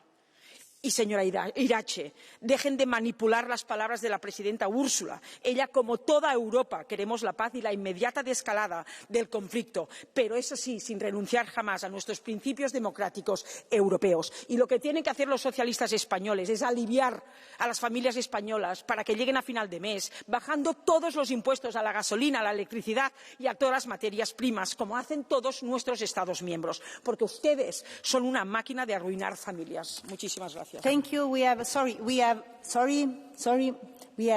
no blue card. I am sorry. Next speaker, onorevole Bajada. Il-popli tagħna huma wkoll vittma tal-gwerra. Irridu nilqgħu għal dok li għadu jrid jiġi effetti fl-instabilità tal-prezzijiet tal-enerġija, fl-inċertezza ekonomika, fil-katina tal-provvista tal-ikel, u dan killu fuq dor il-familji Ewropej illi diġà għaddew minn ħafna tul-pandemija, gwerra fl-Ewropa u konflitti oħrajn fil-Lvant Nofsani. Imma x'qed nagħmlu bħala Ewropa biex nassiguraw stabilità li dik il-persuna li se torak illi xiela fis-supermarket, li dik il-familja li se jkollha tħallas kontijiet dejjem għela tal-elettriku u li dak iż-żagħżugħ li se jibla prezzijiet ogħla tal-kirja minħabba inflazzjoni illi għadha trid tiġi. Il-Gvern Malti kellu u għadu qed jintervjeni b'sussidji biex jipproteġi lill-familji u lin-negozji. Dan mhumiex miżuri ta' kapriċċ bħalma tħibb tpinġiem il-Kummissjoni, imma huma miżuri ta' responsabbiltà soċjali u aktar issa l-Unjoni għandha tappoġġja u tagħti l-flessibilità lill-istati membri biex ikunu jistgħu jgħinu lin-nies mingħajr xkiel. Dejn hija responsabbiltà tagħna lkoll, dejn hija Ewropa li tisma', dejn hija Ewropa li taġixxi, dejn hija Ewropa tan-nies u għan-nies. Ewropa tal-poċi. Grazzi. Onorevole Strack Zimmermann, prego. Frau Vorsitzende, meine Damen und Herren! Ja, wir stehen an der Seite der Bevölkerung des Iran. Aber schauen wir auch, was weiterhin in der Ukraine passiert. Hören Sie irgendwas von Herrn Putin? Sondern er ist derjenige, der im Windschatten dessen, was gerade im Nahen Osten passiert, weiter die Ukraine angreift. Und meine Damen und Herren, es war der Iran, der von Tag 1 Russland unterstützt hat mit den Shahed-Drohnen. Es war der Iran, der die Hamas von der Leine gelassen hat, um Israel anzugreifen mit den grausamen Folgen in Gaza. Es war der Iran, der die Hisbollah immer wieder triggert, den Libanon nach links zu drehen. Und es ist der Iran, der die Houthis auf den Weg gebracht hat, um die Seewege im Roten Meer zu blockieren. Meine Damen und Herren, es ist nicht nur die Straße von Hormuz, sondern wir sehen dort ein System, wie man uns auch und besonders die Europäer an der Leine heranführt oder rumführt. Meine Damen und Herren, Europa muss die Wirtschaft entfesseln. Europa muss endlich den Markt für den Kapitalmarkt öffnen, den Freihandel zulassen. Europa muss energieunabhängiger werden, ohne die Wirtschaft letztlich zu knebeln. Und meine Damen und Herren, wir brauchen eine Verteidigungsunion. Übrigens auch der Artikel 42.7, kollektive Verteidigungsklausel, muss hier besprochen werden. Und gerade auch im Hinblick auf Zypern, genau an der Stelle sehen wir, eine Stimme brauchen wir, damit wir gegen die USA, China und Russland eine Rolle spielen. Meine Damen und Herren, wenn wir nicht bereit sind, diese Rolle anzunehmen, dann werden wir dieses Europa nicht in die Zukunft führen. Und meine Damen und Herren, das heißt auch, dass Staaten wie bzw. die Regierenden wie Orban und Fico auch vorgeführt werden müssen, wenn hier nicht unsere Werte letztlich verteidigt werden. Das ist keine schöne Wahrheit, das ist aber die Realität. Wir müssen das einfordern, wenn wir hier überleben wollen in einer Welt, in der alle diese Welt aufteilen und wir keine Rolle mehr spielen. Ich will aber, dass Europa eine Rolle spielt und dass es unsere Aufgabe ist, gemeinsam zu machen. So we have a blue card for you. Sorry, we have a blue card for you. Mr. Mularcic from ECR. I am sorry, okay. Next speaker, Honorable Newman, please.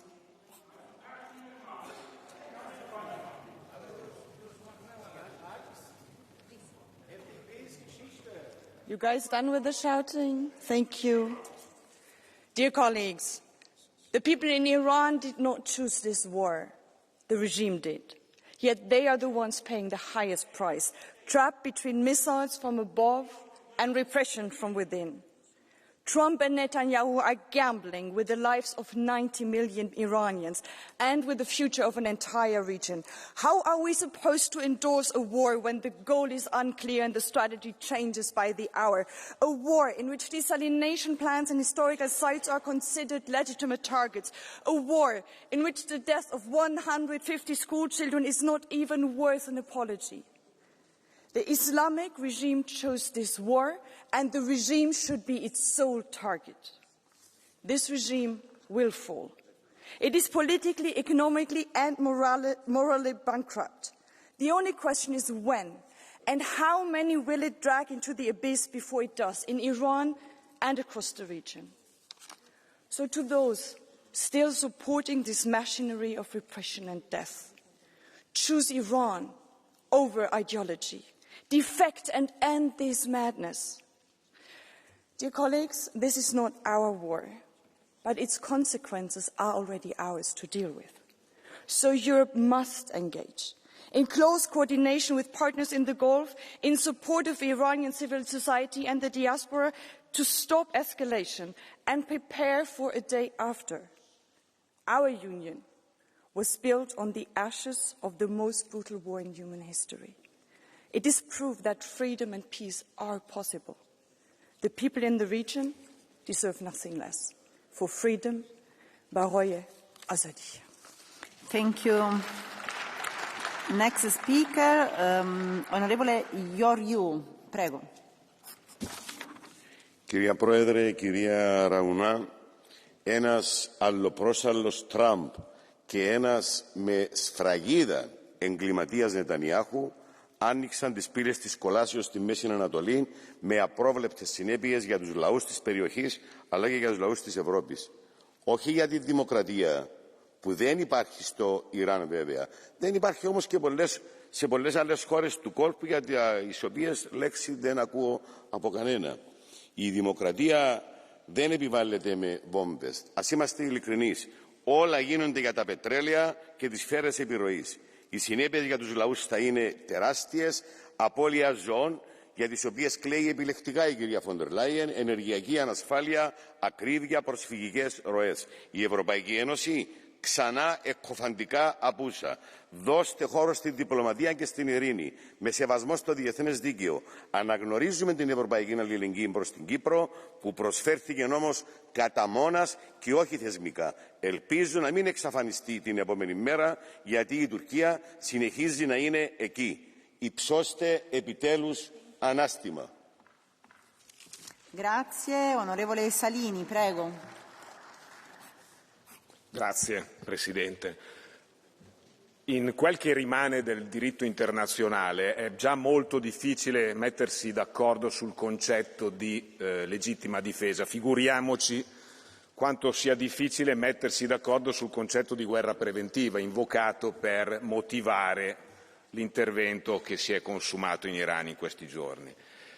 Trovo tuttavia che sia decisamente poco utile che i singoli capi di Stato esibiscano in totale solitudine le proprie opinioni, più morali che politiche, su quel che accade a livello internazionale, mentre mi pare decisamente utile che l'Unione Europea, anche andando oltre le competenze specifiche dei singoli organismi, cerchi di superare il proprio difetto, cioè quello di non avere, sulla base dei trattati, una vera competenza unionale nel settore della difesa e della politica estera, provando a supplire a queste carenze dei trattati, provando a costruire una posizione comune, provando a costruire una posizione che dia forza, perché l'unica forza che noi abbiamo non è quella delle nostre affermazioni come singoli capi di Stato.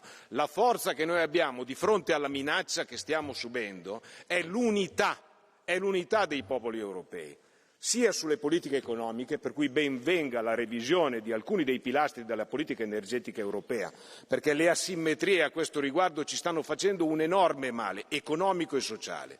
E poi finalmente che si parli di deterrenza dal punto di vista della difesa europea, una deterrenza comune. Grazie. Onorevole Salini, c'è una blue card per lei da parte dell'onorevole Panayotou, se l'accetta. Ok. Prego, onorevole Panayotou. Yes, you can speak, please. No, it's a mistake. I wanted to do catch the eye. Apologies. Yeah. No, non voleva il catch the eye. Ok, No. allora abbiamo un'altra richiesta per lei, onorevole Salini. Aspetti che è gettonato oggi. Onorevole Graziulis, prego.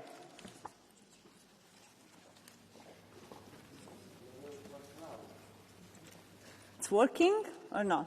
Norėjau jūsų paklausti, kodėl nėra ES šalių vieningos ir tvirtos pozicijos Irano konflikto atžvilgių. Juk žinom, kad Iranas yra nedemokratinė šalis, kad grasina branduolinių ginklų visoms šalims, tame tarpe JAV.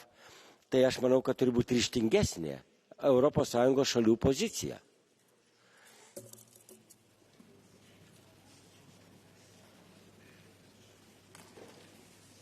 Sì, anch'io ritengo che ci voglia una posizione forte dell'Unione Europea, che denunci da un lato quanto purtroppo il silenzio delle Nazioni Unite in tanti anni di regime iraniano costituisce il primo punto di caduta del diritto internazionale, ma al contempo apprezzo il tentativo che l'Unione Europea sta facendo in questo momento di superare i difetti dal punto di vista della politica estera dei trattati nel tentativo di trovare una posizione che sia almeno coordinata. Grazie. Grazie a lei. Continuiamo con la nostra lista di oratori. Ha facoltà di intervenire l'onorevole Pizzula. Prego.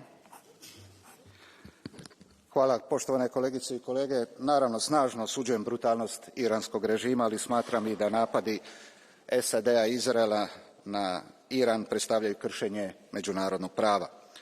Trumpova godina unilateralne destabilizacije svjetskog poretka se nastavlja sa dugoročnim posljedicama koje ćemo osjećati i kada njegov mandat završi. Također, ova najnovija eskalacija riskira pokretanje sukoba nove generacije na Bliskom istoku. O daljnjem slabljenju već urušenog multilateralnog poretka da ne govorimo. Sukladno tome osuđujem iranske osvetničke napade koji ugrožavaju stanovništvo diljem regije. Iranski režim je duboko represivan i agresivan.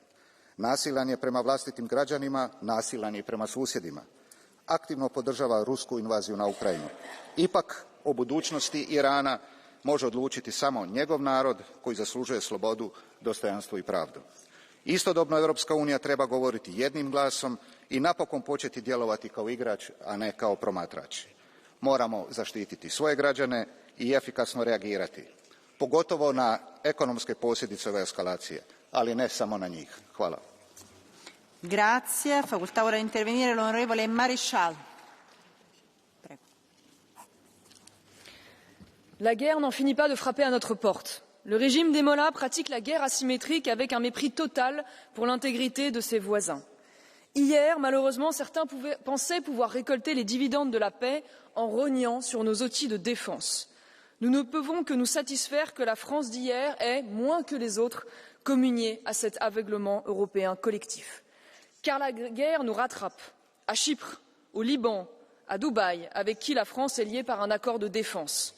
Le Charles de Gaulle et d'autres moyens militaires français sont actuellement déployés pour soutenir nos alliés. Nos soldats incarnent en ces instants la crédibilité des engagements de la France. Mais cette situation est aussi un avertissement quant à la taille particulièrement restreinte de notre outil de défense qui ne pourrait pas garantir en tout temps et en tout lieu de pouvoir réagir de la sorte. C'est vrai pour la France, c'est encore plus vrai pour les autres pays de l'Union européenne. C'est pourquoi, redisons ici, notre résolution commune à accroître nos capacités de défense nationales, condition essentielle, incontournable de notre puissance continentale. Ne pas subir, voilà ce qui doit constituer notre boussole stratégique. Grazie, onorevole Wotmans, prego. Collega's, dit debat over de opvolging van de informele top in het mooie Limburgse Aldebize komt op een heel belangrijk moment. De oorlog van de VS en Israël tegen Iran jaagt onze energieprijzen omhoog.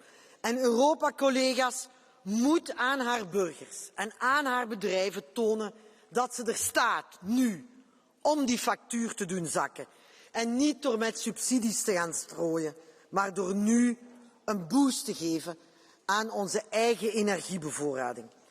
Collega's, VOCA Limburg ondervroeg 100 bedrijven. En weet je wat die zeiden? Die 100 bedrijven die zeiden 85% geeft een onvoldoende aan het Europese industriebeleid. En weet je wat ze vragen? Vereenvoudig de regels. Schaf regels af.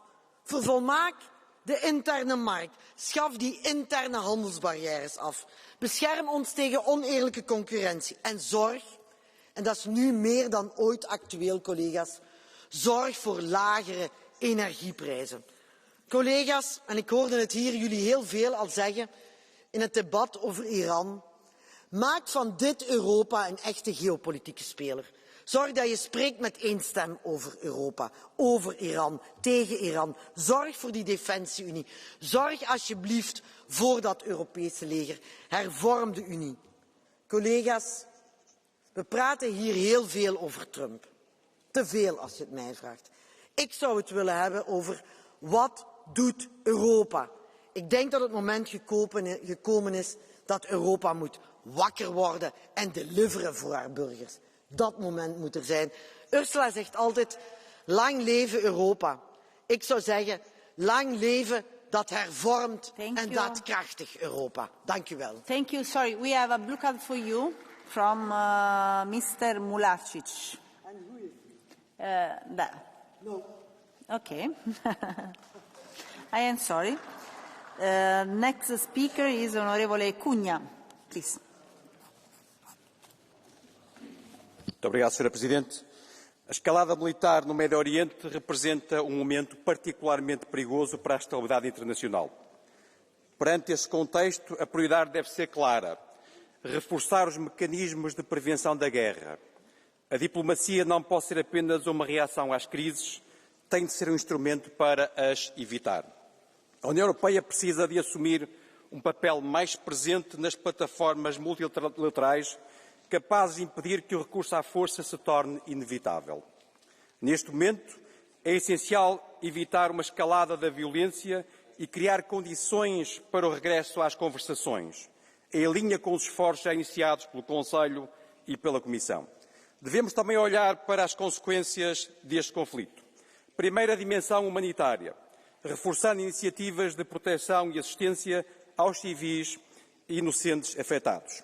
Segundo, o potencial de pressão migratória, evitando a repetição de situações passadas em que os migrantes foram instrumentalizados como forma de pressão política. E terceiro, o impacto energético.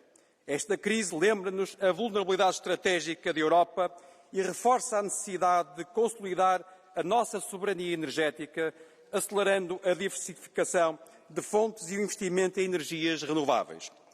Num momento de grande incerteza internacional, a Europa deve afirmar aquilo que a distingue: a defesa da paz, do humanismo e da estabilidade internacional. Muito obrigado. Sorry, we have a blue card for you from Mr. Oliveira. No thanks, okay. I am sorry. Next speaker, onorevole Repasi, prego. Sehr geehrte Frau Präsidentin, liebe Kolleginnen und Kollegen! Die internationale regelbasierte Ordnung ist die DNA der Europäischen Union. Denn wir sind nach innen nichts anderes als eine internationale regelbasierte Ordnung. Reden wir ihre Bedeutung nach außen klein, schwächen wir uns selbst, auch nach innen. Das iranische Mullah-Regime ist abscheulich und hat sich selbst zahlreicher Völkerrechtsbrüche schuldig gemacht. Das gibt anderen keinen Freischein, um ihrerseits das Völkerrecht zu brechen. Der Höhepunkt der Absurdität ist allerdings erreicht, wenn auf einmal derjenige, der einen Völkerrechtsbruch benennt, ins Fadenkreuz kommt, statt derjenige, der das Völkerrecht bricht.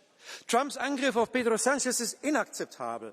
Daneben zu sitzen, zu lächeln und zu schweigen, ist das Gegenteil von Führungsanspruch in Europa und von Solidarität. Der Angriff auf einen von uns ist ein Angriff auf uns alle. Europa muss anders sein und Europa muss anders auftreten, wenn es die Fackelträgerin von Verlässlichkeit, Respekt und internationalem Recht in diesen dunklen Zeiten sein will. Grazie. Ha facoltà di intervenire ora l'onorevole Buxa de Villalba. Prego. Su mundo sombrío y vacío empieza a desmoronarse y von der Leyen se limita a decir que fue un error poner fin a la nuclear. No fue un error, fue un plan para hacernos más débiles y deben dimitir todos ustedes. Ustedes prefirieron prepararnos para la derrota. Su orden basado en reglas miró hacia otro lado cuando Turquía invadía Chipre, cuando Reino Unido consolidaba una colonia ilegítima en Gibraltar. Obama convertía nuestro patio trasero en un avispero de islamismo, guerra y terror, o en Nigeria se comete un genocidio cristiano. Han preferido la inmigración masiva a la natalidad, el subsidio al empleo estable, el Islam a la cruz, la ingeniería financiera a la producción, el fanatismo a la energía, la soledad a la familia, las ONGs a las naciones. Mientras en España se enfunda la bandera de los ayatolá Sánchez y habla de soberanía el que la ha pisoteado desde el primer día, rindiéndose a Marruecos, al golpismo separatista, a los herederos de ETA, rindiendo nuestro sector primario con el consenso del Partido Popular y sus acuerdos comerciales, rindiendo la industria y la política energética a intereses económicos extranjeros. Todo para tapar la corrupción sistémica, la prostitución y la cocaína. Miren, merecen el juicio implacable de la historia y llegará. Muchas gracias. Sorry, we have a blue card for you from Mr. González. Gonçalves. Sorry. Muito obrigado, Sr. Deputado. Please. It's Sr. Deputado, muito obrigado. Sr. Deputado inscreve-se na família dos patriotas. Os seus amigos em Portugal do Chega dizem que a operação no Irão é uma operação humanitária. Há um ano, J.D. Vance dizia que nunca enviaria um único jovem americano para a guerra, mesmo a guerra que hoje os mata. O Pentágono diz que há 140 tropas feridas, entre os quais 7 mortos. No Irão, mataram centenas de crianças que caminhavam, meninas que caminhavam para a escola. Se é tão patriota, pode, por favor, fazer o favor a todos os europeus e a todos os jovens de condenar esta guerra e de estar do lado da paz?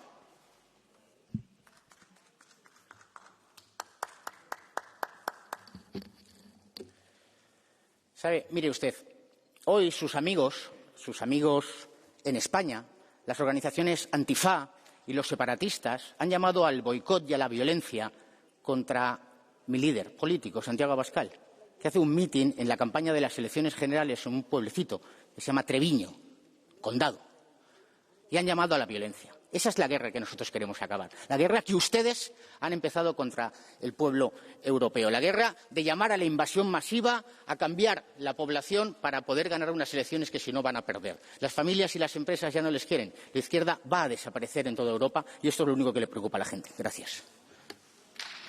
Thank you. So the next speaker, onorevole Orlando, prego. What happened? Sorry.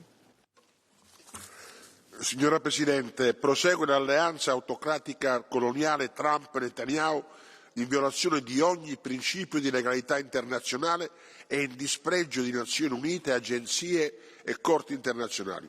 Con il genocidio del popolo palestinese adesso arriva anche l'aggressione contro l'Iran e l'invasione via terra del Libano, che alimentano un sanguinoso disordine mondiale e migliaia di vittime civili. La Commissione europea convochi ambasciatori USA, Israele e Iran e con chiarezza denunci e condanne queste sistematiche violazioni del diritto internazionale. Si opponga all'uso di basi europee per attività e truppe USA della guerra illegittima all'Iran. Ponga in essere sanzioni e diplomazia per fermare genocidio e aggressione e per evitare che la reazione dell'Iran investa oltre il Medio Oriente anche l'Europa. La Commissione europea deve confermare il sostegno alla diaspora e alla coraggiosa opposizione iraniana, ribadendo che spetta al popolo iraniano democraticamente decidere come liberarsi da una soffocante, sanguinaria dittatura teocratica. Grazie. Orlando, c'è una blue card per lei dall'onorevole Madison. Sì. La accetta? Sì. Ok, metta l'auricolare per la traduzione, le diamo il tempo. Onorevole Madison, please. Jaa, aitäh. Ma siis räägin eesti keeles. Mul on 2 hästi lühikest küsimust. Esiteks, te rääkisite rahvusvahelisest õigusest ja selle rikkumisest. Arusaadav. Lihtsalt küsimus, kas Iraanis toime pandud massilised mõrvad, naiste piinamised, hapete näkku viskamised, kas see on ainult siseriiklik küsimus, mis ei peaks meid huvitama, või see siiski rikub ka juba rahvusvahelisi piire, millesse sekkuda? Ja teiseks, kas te näete seda positiivse või negatiivsena, et Venemaa, Hiina telg nõrgeneb, kui Iraanil pole võimalik eksportida Shaheedi droone Venemaale, millega pommitada ja tappa Ukraina lapsi ja naisi ja külasid ja koole ja lasteaedu? Kas see on hea või halb, et neil enam seda võimalust ei ole? Aitäh!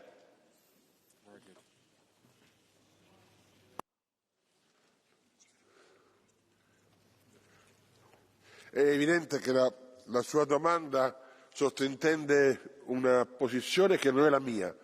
Io rivendico con forza l'applicazione della legalità internazionale anche e in primo luogo nei confronti del regime dei mullah in Iran. Ma un conto è applicare la normativa internazionale, un conto è invocare l'intervento dell'International Criminal Court, un conto è fare una guerra senza una motivazione. Non si può con la guerra esportare la democrazia. Ce lo ricorda la Corea, ce lo ricorda il Vietnam, ce lo ricorda l'Afghanistan, ce lo ricorda l'Iraq, e ogni volta questa folle pretesa americana di esportare la democrazia ha prodotto disordine mondiale e vittime civili. Grazie. Grazie. Facoltà ora di intervenire l'onorevole Volgin. Grazie a lei. Днес е модерно да бъде оплакван основания на правила международен ред. Той доскоро ръководил света, ама вече го нямало, тъжат оплаквачите. Всъщност такъв ред никога не е съществувал. След края на студената война нямаше никакъв основан на правила ред, а в света ставаше това, което искаше единствения останал хегемон Съединените щати. Използвайки красиви фрази като премахване на авторитарни режими и установяване на демокрация, Съединените щати премахваха неудобни правителства и слагаха на власт такива, които да защитават интересите им. Само много наивни хора могат да мислят, че това е ред, основан на правила. Разликата между това, което направи Съединените щати в Ирак преди 20 години и това, което прави в Иран сега е, че тогава Вашингтон лицемерно твърдеше, че иска да установи демокрация в Ирак. Днес това лицемерие го няма. Тръмп директно казва, че иска да смени управляващите в Иран с такива, които ще го слушат.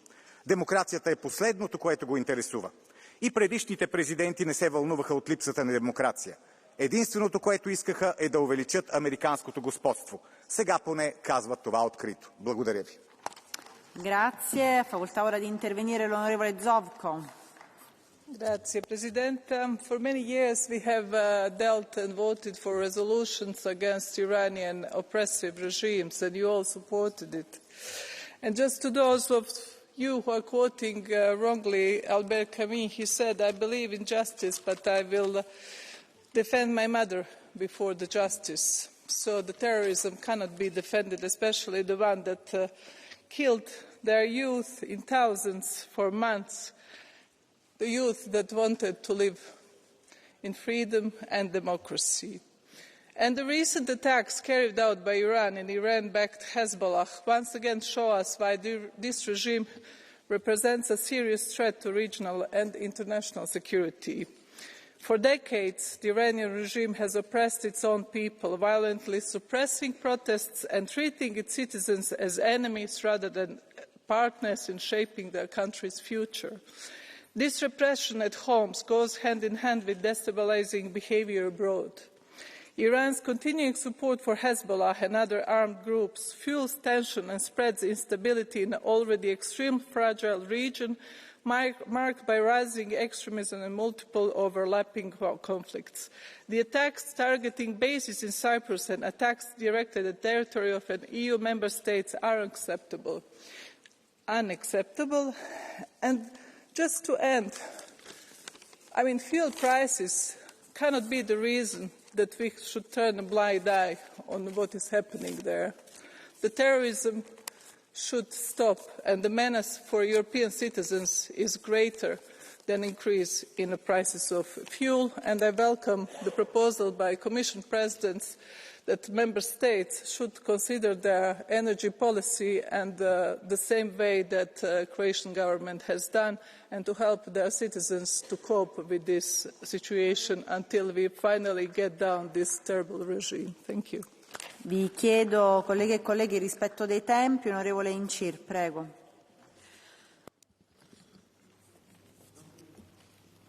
International law is not optional. The rule of the jungle cannot rule. The actions of the United States and Israel are unlawful, and the region urgently needs de-escalation to prevent further suffering of innocent people, of innocent children. There is one person, however, that I do not shed a tear for, and that is Khamenei. His death may mark the beginning of a new chapter. For decades, Iran has been ruled through fear, repression and violence, and the current regime's tentacles, through its proxies, have even spread fear onto European soil. But Iran is not only its regime. Iran is a country with Persians, Kurds, Baluchis, Azeris, Arabs and many other communities, all of them who deserve the right to shape their future. The European Union must act with unity and courage. It should never take years to turn words into actions, as it did when it took over 3 years to label IRGC as a terrorist organization. That was shameful. We must now act forcefully with sanctions against this heinous regime to ensure that power ends up in the hands of the people. For Gina, Amini and for all those who gave their lives for a dream that must finally become reality. Thank you. Thank you. Next speaker, onorevole Andriese.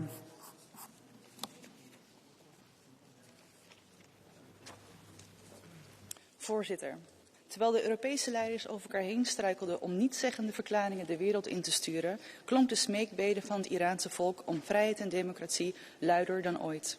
De islamitische onderdrukker stenigt vrouwen, gooit homo's van daken af en financiert terrorisme in het Midden-Oosten en in Europa. Er valt geen enkele brug te slaan tussen het Vrije Westen en de islam. Wie anders beweert, maakt zichzelf schuldig aan lafheid en volksverraad. Dit gaat niet alleen over Iran. De linkerzijde grossiert in morele verontwaardiging zolang het over het Westen gaat. Maar over de mensenrechten schendingen van de islamitische bondgenoten doodse stilte.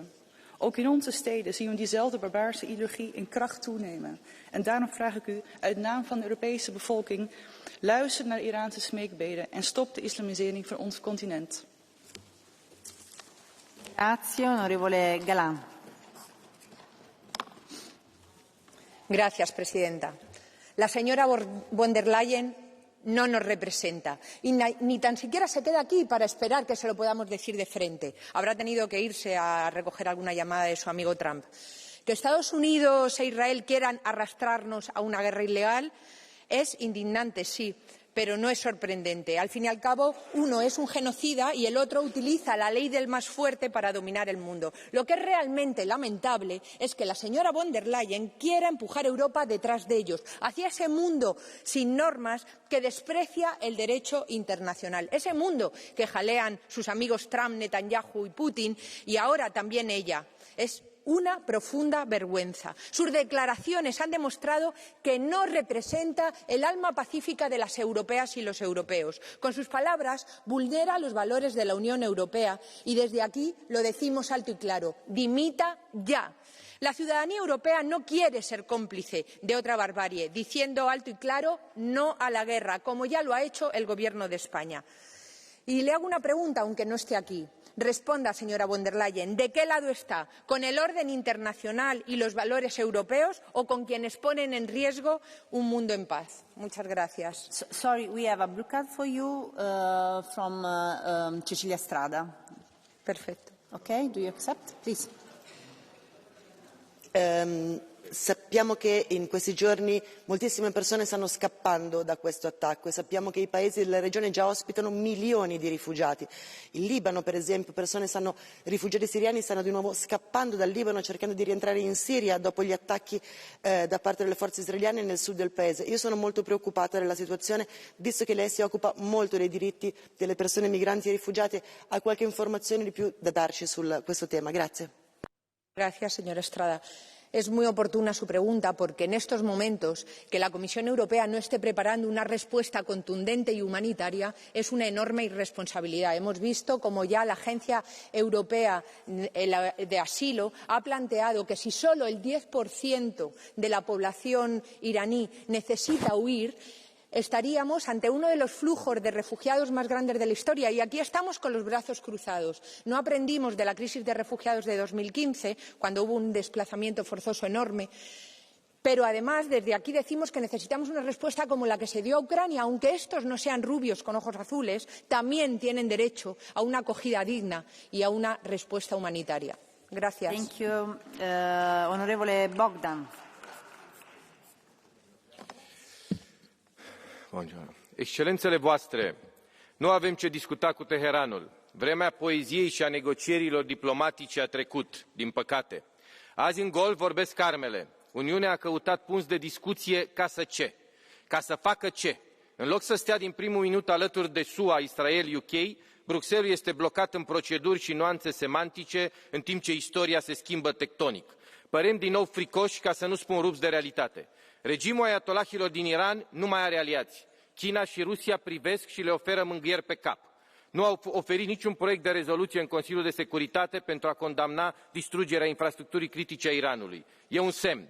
Sateliții arată că flota de petroliere chineză s-a retras din zonele de contact, securizându-și rutele. Asta înseamnă că nici măcar Beijingul nu mai pariază pe actualul regim de la Teheran. Deja negociază la Riyadh și Abu Dhabi, intens, pentru petrol. Totodată, Rusia a invocat clauză de forță majoră pentru a îngheța înțelegerile cu Iran. A înțeles că furnizorul lor de drone și rachete a fost decapitat. Cetățenii Europei sunt victimele însă a propagandei care lansează 100 de știri false pe secundă. Ca să fie clar, resursele iraniene sunt secătuite major, nu integral încă. Totuși, ce face bătrâna Europă? Noi încă sperăm într-un dialog? Singura opțiune acum este alături de coaliția SUA-Israel-UK. Trebuie să acționăm rapid, fără tergiversări tipic bruxeleze, amânări și ezitări. Avem 3 milioane de europeni rezidenți în zonă și peste 200.000 de companii active. Când se vor epuiza rachetele și dronele iraniene, vor vorbi rucsacii. Celulele teroriste ce vor fi activate de Iran pe teritoriul Europei ne vor face viața un calvar și abia atunci vom avea o problemă cu adevărat în fața cetățenilor noștri. Acționăm alături de SUA, Israel, UK sau ne asumăm consecințele dezastrului unui Teheran îngenunchiat care va teroriza și mai mult Orientul Mijlociu și zona Golfului și va lansa amenințări spre Europa cea nehotărâtă. For you from a lot of colleagues, but we can accept just one from Mr. Sens. No? Okay. Okay, next speaker, Onorevole Yalul, please.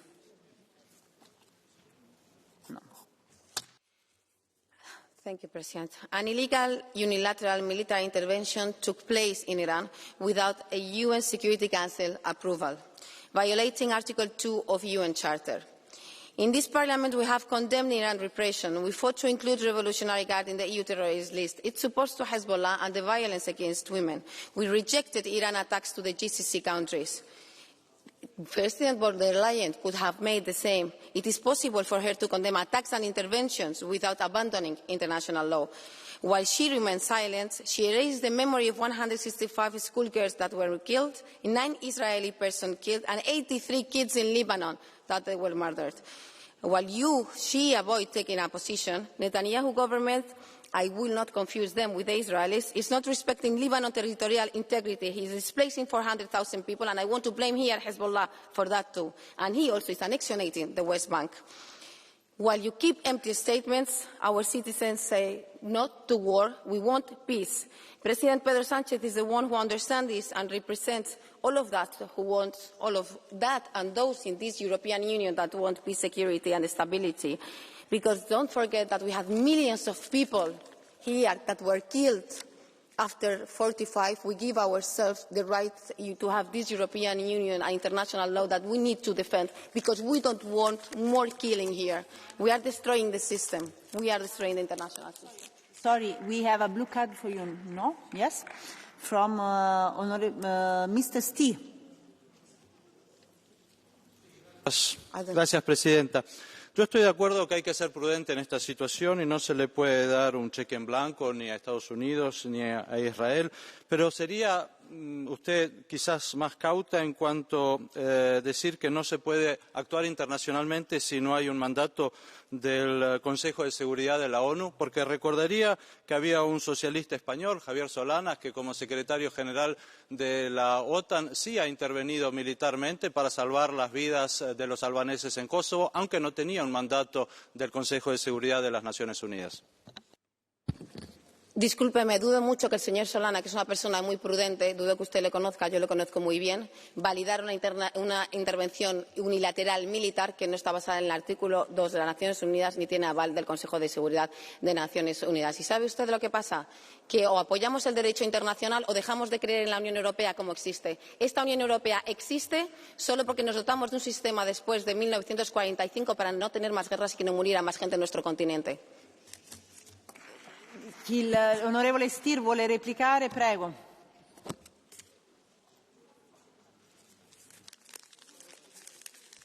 Gracias. Simplemente para constatar que la misión de la OTAN, mientras Javier Solana era secretario general, no tenía el aval del Consejo de Seguridad. Aún así lo ha hecho por razones humanitarias y creo que lo ha hecho bien, pero simplemente para constatar ese hecho, para que quede en los anales. Ni yo soy Javier Solana, ni Pedro Sánchez lo es. Ya vimos lo que pasó con las responsables guerras que pasaron en Irak, a las que nosotros también nos opusimos y que causó no solo miles y millones de muertos, sino grupos terroristas como el ISIS. Vamos a ver qué pasa después de la invasión de Irak. Vamos a ver cuántos grupos terroristas salen y en qué peligro se nos ha puesto a los demás por una decisión irresponsable. Grazie. Onorevole Borchia, prego.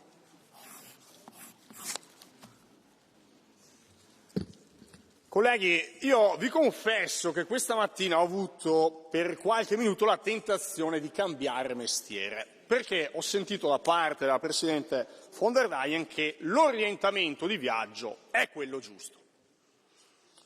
Deindustrializzazione, costi energetici spropositati, competitività sottoterra, gente che non arriva a fine mese, ma ci sentiamo raccontare che l'orientamento di viaggio è quello giusto. Trump che telefona a Mosca e non a Bruxelles, Europa fanalino di coda per la competitività, per il PIL rispetto a tutte le altre economie avanzate e ci sentiamo dire che l'orientamento di viaggio è quello giusto. Nella Lega, nei patrioti cambieranno mestiere perché non lasceremo a von der Leyen che porti i popoli europei a schiantarsi. Speaker, onorevole Gheadi.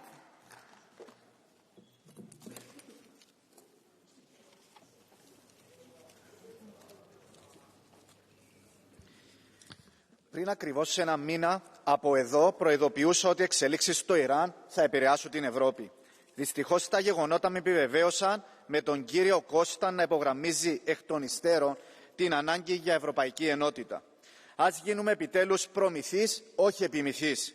Ιρανικές επιθέσεις και απειλές αφύπνισαν, κάνοντας κατανοητό ότι δεν είναι μόνο η Ουκρανία, αλλά και η Κύπρος στην Ανατολική Μεσόγειο που πρέπει να θωρακιστεί.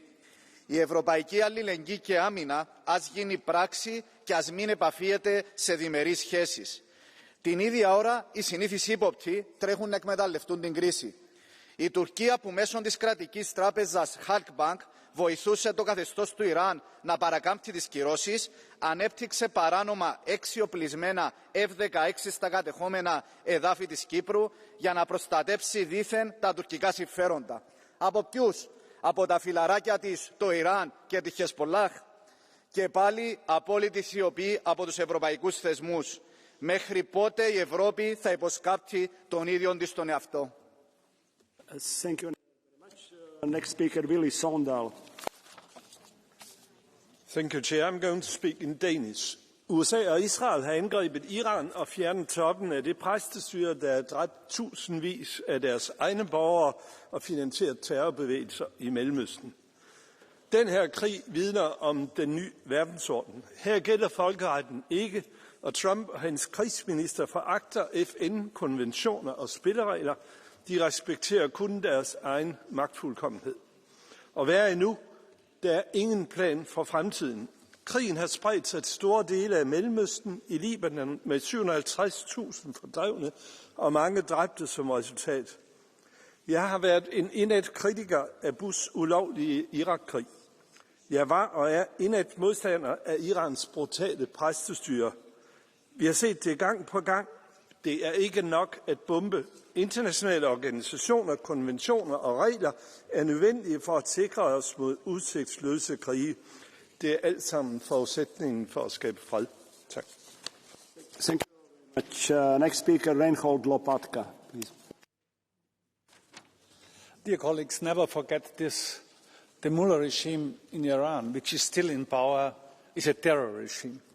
UN sources report that in January they killed more than 35,000 of their own people. Iran funds terrorist groups like Hamas, Hezbollah, or the Houthis. Iran arms Russia with drones. And Iran was close to become a nuclear power. And we should not forget, Iran has in its constitution the destruction of Israel. And on the other side, we have the UN Charter, which purposes, how I see it, to protect human life, but not to shield regimes that slaughter their own people.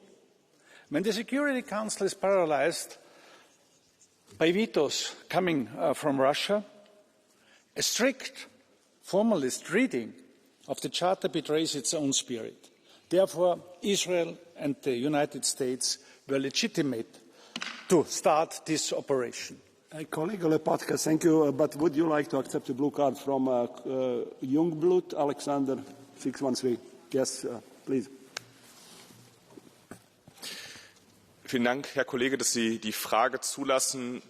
In der Debatte ist heute deutlich geworden, dass die Linke jetzt schon argumentativ uns vorbereitet, auch zusammen mit vielen NGOs, dass es wieder zu sogenannten Fluchtbewegungen kommen könnte und dass sehr, sehr viele Menschen jetzt durch diese Konflikte wieder nach Europa strömen könnte. Wir wissen das aus der Vergangenheit, dass das sehr, sehr negative Begleiterscheinungen für die Völker Europas hatte. Deshalb würde mich fragen, gerade die EVP, wie stehen Sie dazu?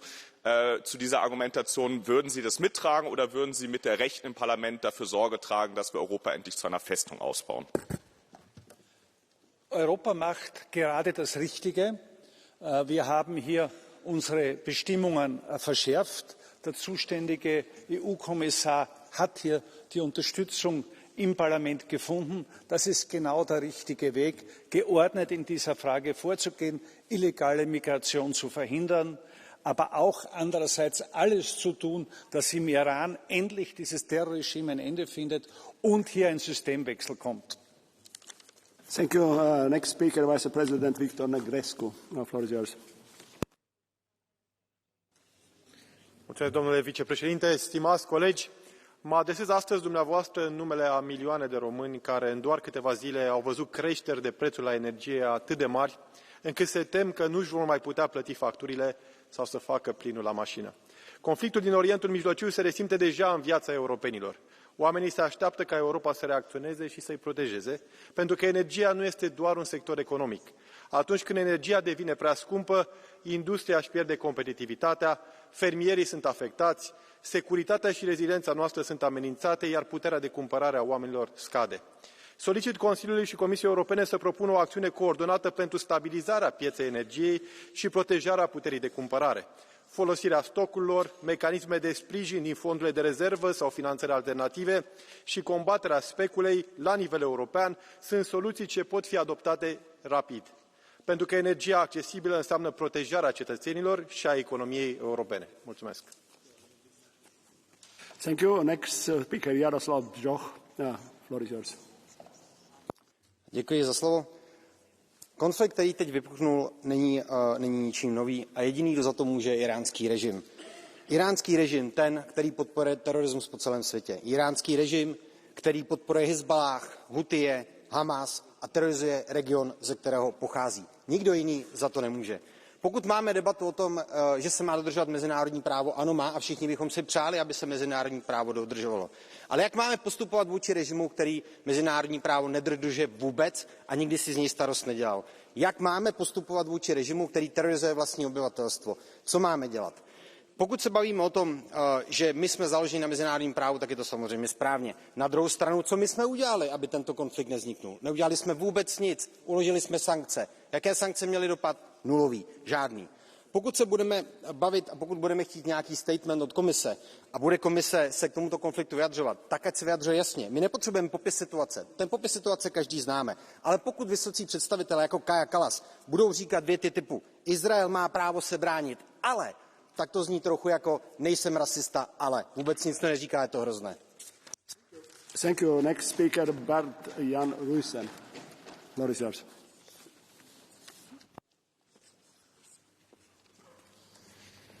Dank u wel, voorzitter. Beste collega's, het militair ingrijpen van de VS en Israël in Iran verdient onze steun.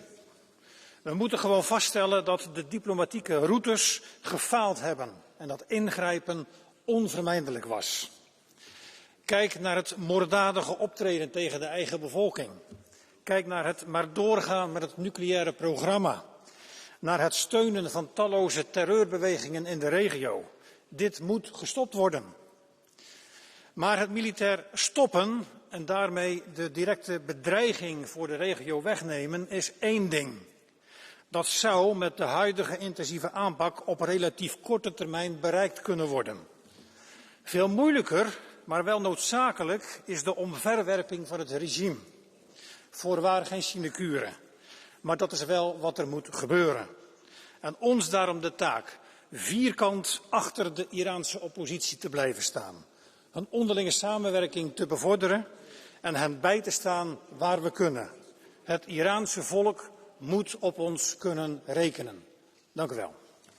Colleague Bertian, please wait a moment. You have a blue card from Mr. Jonsky, but you are also on the KGI list and we are in a time strain. What do you choose, blue card or KGI? Blue card. Blue card, please. Would you accept, Bertian? Thank you. Jonsky, you have a floor. Bardzo dziękuję, panie przewodniczący. Tak możemy? Rozmawiamy dzisiaj o bezpieczeństwie i wojna za wschodnią granicą, wojna również na Bliskim Wschodzie, drony wystrzelone z Iranu trafiają na bazy w Cyprze, a mimo to wśród nas tutaj w Parlamencie Europejskim, ale też w europejskiej polityce nie brakuje polityków, którzy mówią nie brać z programu SAFE na bezpieczeństwo Europy. Jakby pan przekonał tych polityków, którzy mówią, żeby nie brać tych pieniędzy, żeby się tych pieniędzy nie wykorzystywać, jakby pan ich przekonał, że ten program jednak jest istotny i ważny? Thank you. Please. Mr. Ruijsen, floor is yours.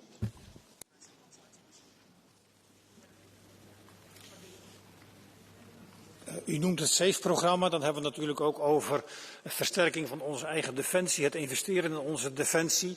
Versterking van onze defensie is natuurlijk heel hard nodig. Tegelijkertijd zijn er ook wel hele grote vraagtekens te stellen bij het programma SAFE. En met name de hele opzet van het programma. Als je kijkt naar het feit dat dat gedragen moet gaan worden en gedragen wordt door het aangaan van gezamenlijke leningen. Dat vind ik een hele onverstandige keus, omdat we daarmee feitelijk ook de investeringen die we nu aangaan en de kosten daarvan, die dragen we af. Die schuiven we vooruit naar toekomstige generaties. Dus ja, ik ben absoluut voorstander van het investeren in defensie.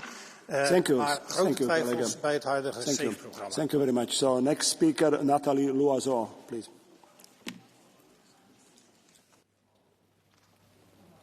Chers collègues, de quel droit Vladimir Poutine fait-il la guerre à l'Ukraine? Il n'en a aucun droit, évidemment, et c'est pour cela que nous soutenons l'Ukraine. De quel droit le régime iranien agresse, bombarde, soutient le terrorisme, décide de développer un programme nucléaire clandestin, veut l'élimination d'Israël, attaque ses voisins et jusqu'à Chypre? Aucun droit, évidemment, et ce régime doit tomber. Mais est-ce que Donald Trump a suivi le droit international en lançant une offensive contre le régime iranien et contre l'Iran? Évidemment non, et c'est pour cela qu'aucun pays européen ne l'a suivi dans cette aventure. Nous avons gardé la mémoire de nos erreurs de 2003. Et dans ce contexte, disons-le, le droit international n'est pas une vieille lune. Ça n'est pas quelque chose de démodé dont il faudrait se débarrasser. Et ce n'est pas parce que Vladimir Poutine, l'ayatollah Khamenei ou Donald Trump s'assoient dessus que nous devrions essayer de les imiter. Alors je voudrais demander à Madame von der Leyen de quel droit elle pense qu'elle peut s'exprimer contre le maintien de l'ordre international basé sur les règles. Qui le lui permet? Où sont ses compétences? Quel est son mandat? De quel droit parle-t-elle de politique étrangère quand elle s'exprime et qu'elle appelle des chefs d'État internationaux? Au nom de qui parle-t-elle? Elle est censée...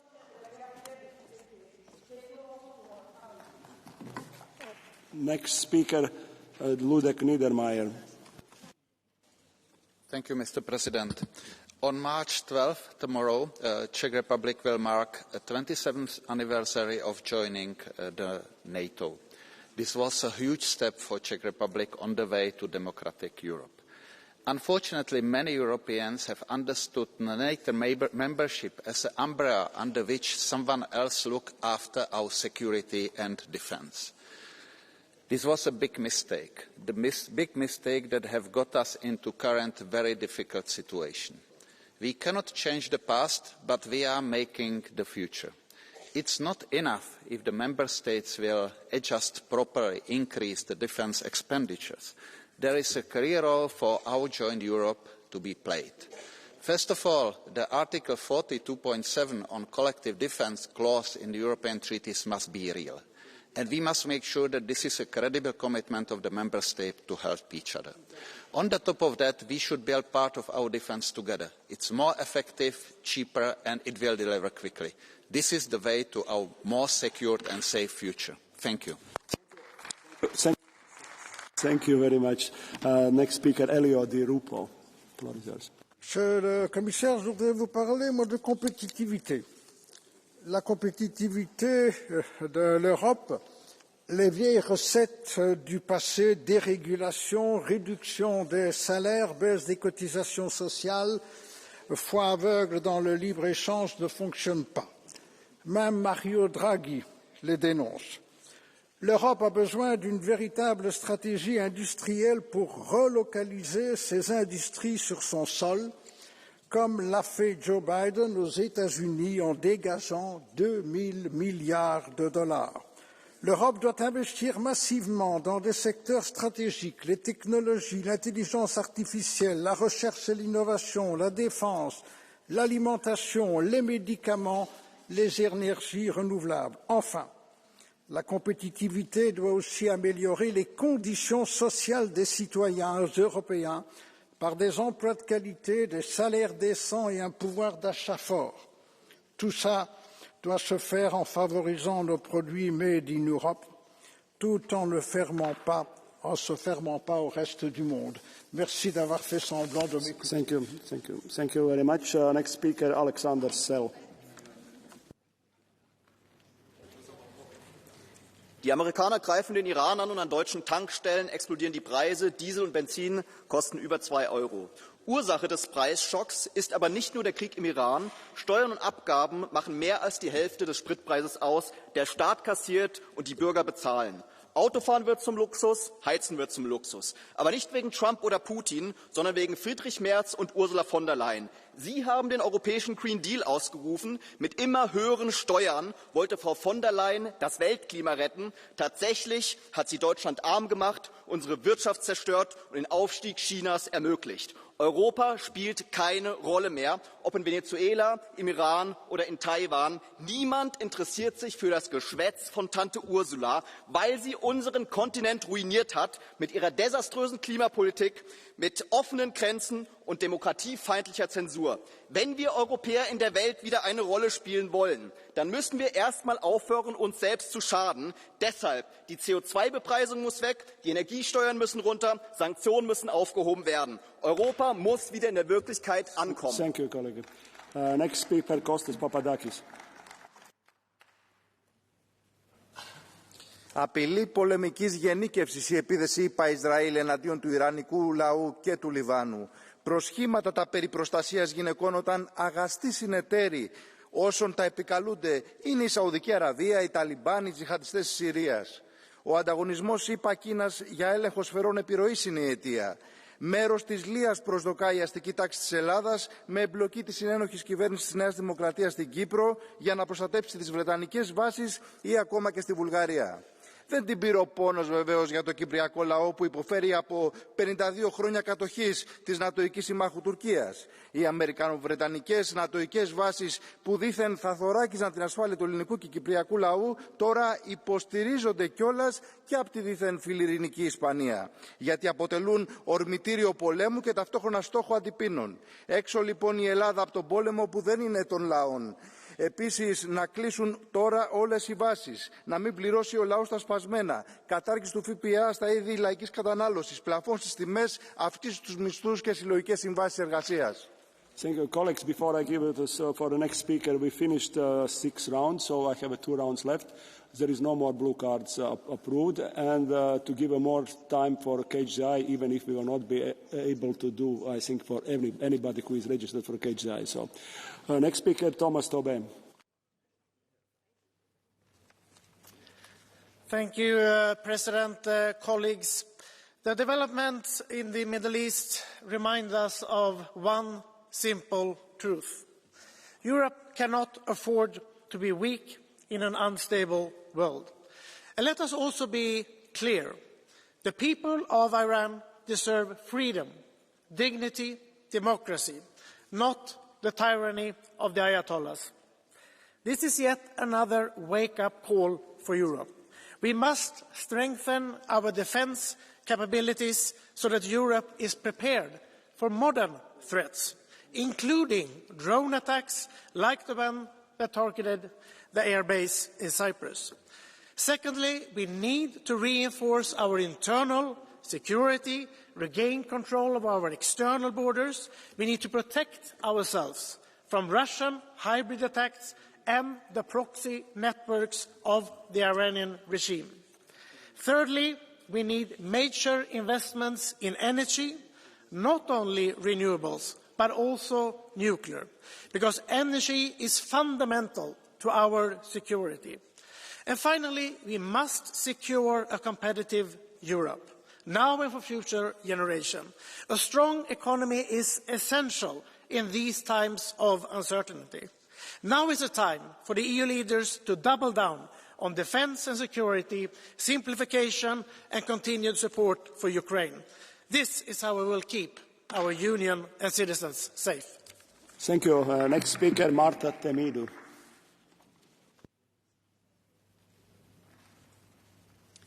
Obrigada, Presidente. A República Teocrática do Irão é, desde há muito, o melhor epítome de uma ditadura brutal. Por isso, neste momento, o povo iraniano precisa de saber que estamos do seu lado. Na defesa intransigente de uma transição democrática, que só a si pertence, e de uma ordem internacional baseada em regras, que a todos nós cabe defender. Condenamos a lei da força, seja nos ataques dirigidos pelos Estados Unidos e Israel ao Irão, nos ataques de retaliação ou nos ataques de Israel ao Líbano. Quem paga o preço das violações do direito internacional são sempre as populações civis, as meninas da escola de Mirab, por exemplo. Mas no caso desta guerra há um outro preço a pagar, um preço que conhecemos bem e que já começamos a sentir. O do aumento dos combustíveis, o do risco do aumento das migrações, o do risco do terrorismo. E, acima de tudo, o preço do crescimento do medo. O medo que já domina a vida nos Estados Unidos e em Israel. O medo que não queremos voltar a viver na Europa. O medo do qual só a ordem internacional nos protege. Isto não é idealismo. É pragmatismo, senhoras e senhores. Next speaker, Anna Brilka. Floor is yours. Unia Europejska długo żyła złudzeniem, że każdy problem można rozwiązać tą czy inną regulacją. Nie można. Dzisiaj słyszymy z ust przewodniczącej von der Leyen, że rezygnacja z atomu była błędem. Rychło w czas. W samej Unii narasta bunt państw wobec ETS i całej polityki klimatycznej, a Komisja Europejska proponuje jeszcze większą centralizację, jeszcze większy legislacyjny zamordyzm i zatwierdza kolejny pośredni cel klimatyczny. Dzisiaj widzimy, że przedłużający się konflikt na Bliskim Wschodzie stawia Unię bezbronną wobec wzrostu cen surowców, niezdolną do korekty czynników cenotwórczych. Nikt z wami się nie liczy, nikt was nie słucha. Unia jest tylko dostarczycielem darmowych kredytów dla Ukrainy i rynku zbytu dla żywności z krajów Mercosur. Przegrywacie z Chinami, przegrywacie ze Stanami Zjednoczonymi, nie umiecie w innowacje i inwestycje, wypychacie przedsiębiorstwa poza granice Unii, a jako remedium proponujecie parytety w zarządach. Na naszych oczach wali się cały ten projekt, a pani von der Leyen jest jego grabarzem. Thank you. Next speaker, Johan van Overtveld. Deputy minister, commissaris, voorzitter, collega's. Het debat gaat hier over de situatie in het Midden-Oosten, maar ik kan alleen maar samen met u vaststellen dat de impact van de Europese Unie op wat daar gebeurt heel beperkt is. We worden wel opnieuw via forse verhogingen van de olie- en gasprijs geconfronteerd met onze afhankelijkheid van energiebronnen in het Midden-Oosten. De commissievoorzitter heeft gisteren een mea culpa geslagen. Er is een fout gemaakt door kernenergie de rug toe te keren. Wij hebben daar voortdurend voor gewaarschuwd. Er is kostbare tijd verloren gegaan, maar we moeten onze energiepolitiek nu in eigen handen nemen. Met enkel hernieuwbare energie gaan we er niet geraken. Op dat vlak zijn we trouwens ook nog eens afhankelijk van een partner die ik nu ook niet direct als heel betrouwbaar beschouw. China heeft marktaandelen in de productie van zonnepanelen die schommelen tussen de 80 en de 90%. China vertegenwoordigt 3/4 van de wereldwijde markt voor nieuwe windturbines. En dan zwijg ik nog over de zeldzame aardmetalen. Laat ons de ene strategische afhankelijkheid niet vervangen door een andere strategische afhankelijkheid. Dank u. Thank you. Next speaker, Alice Kuhn-Kay.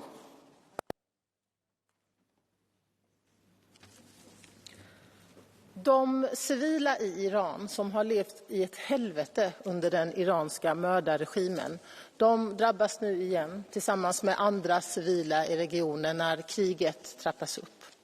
Allt detta lidande måste få ett slut.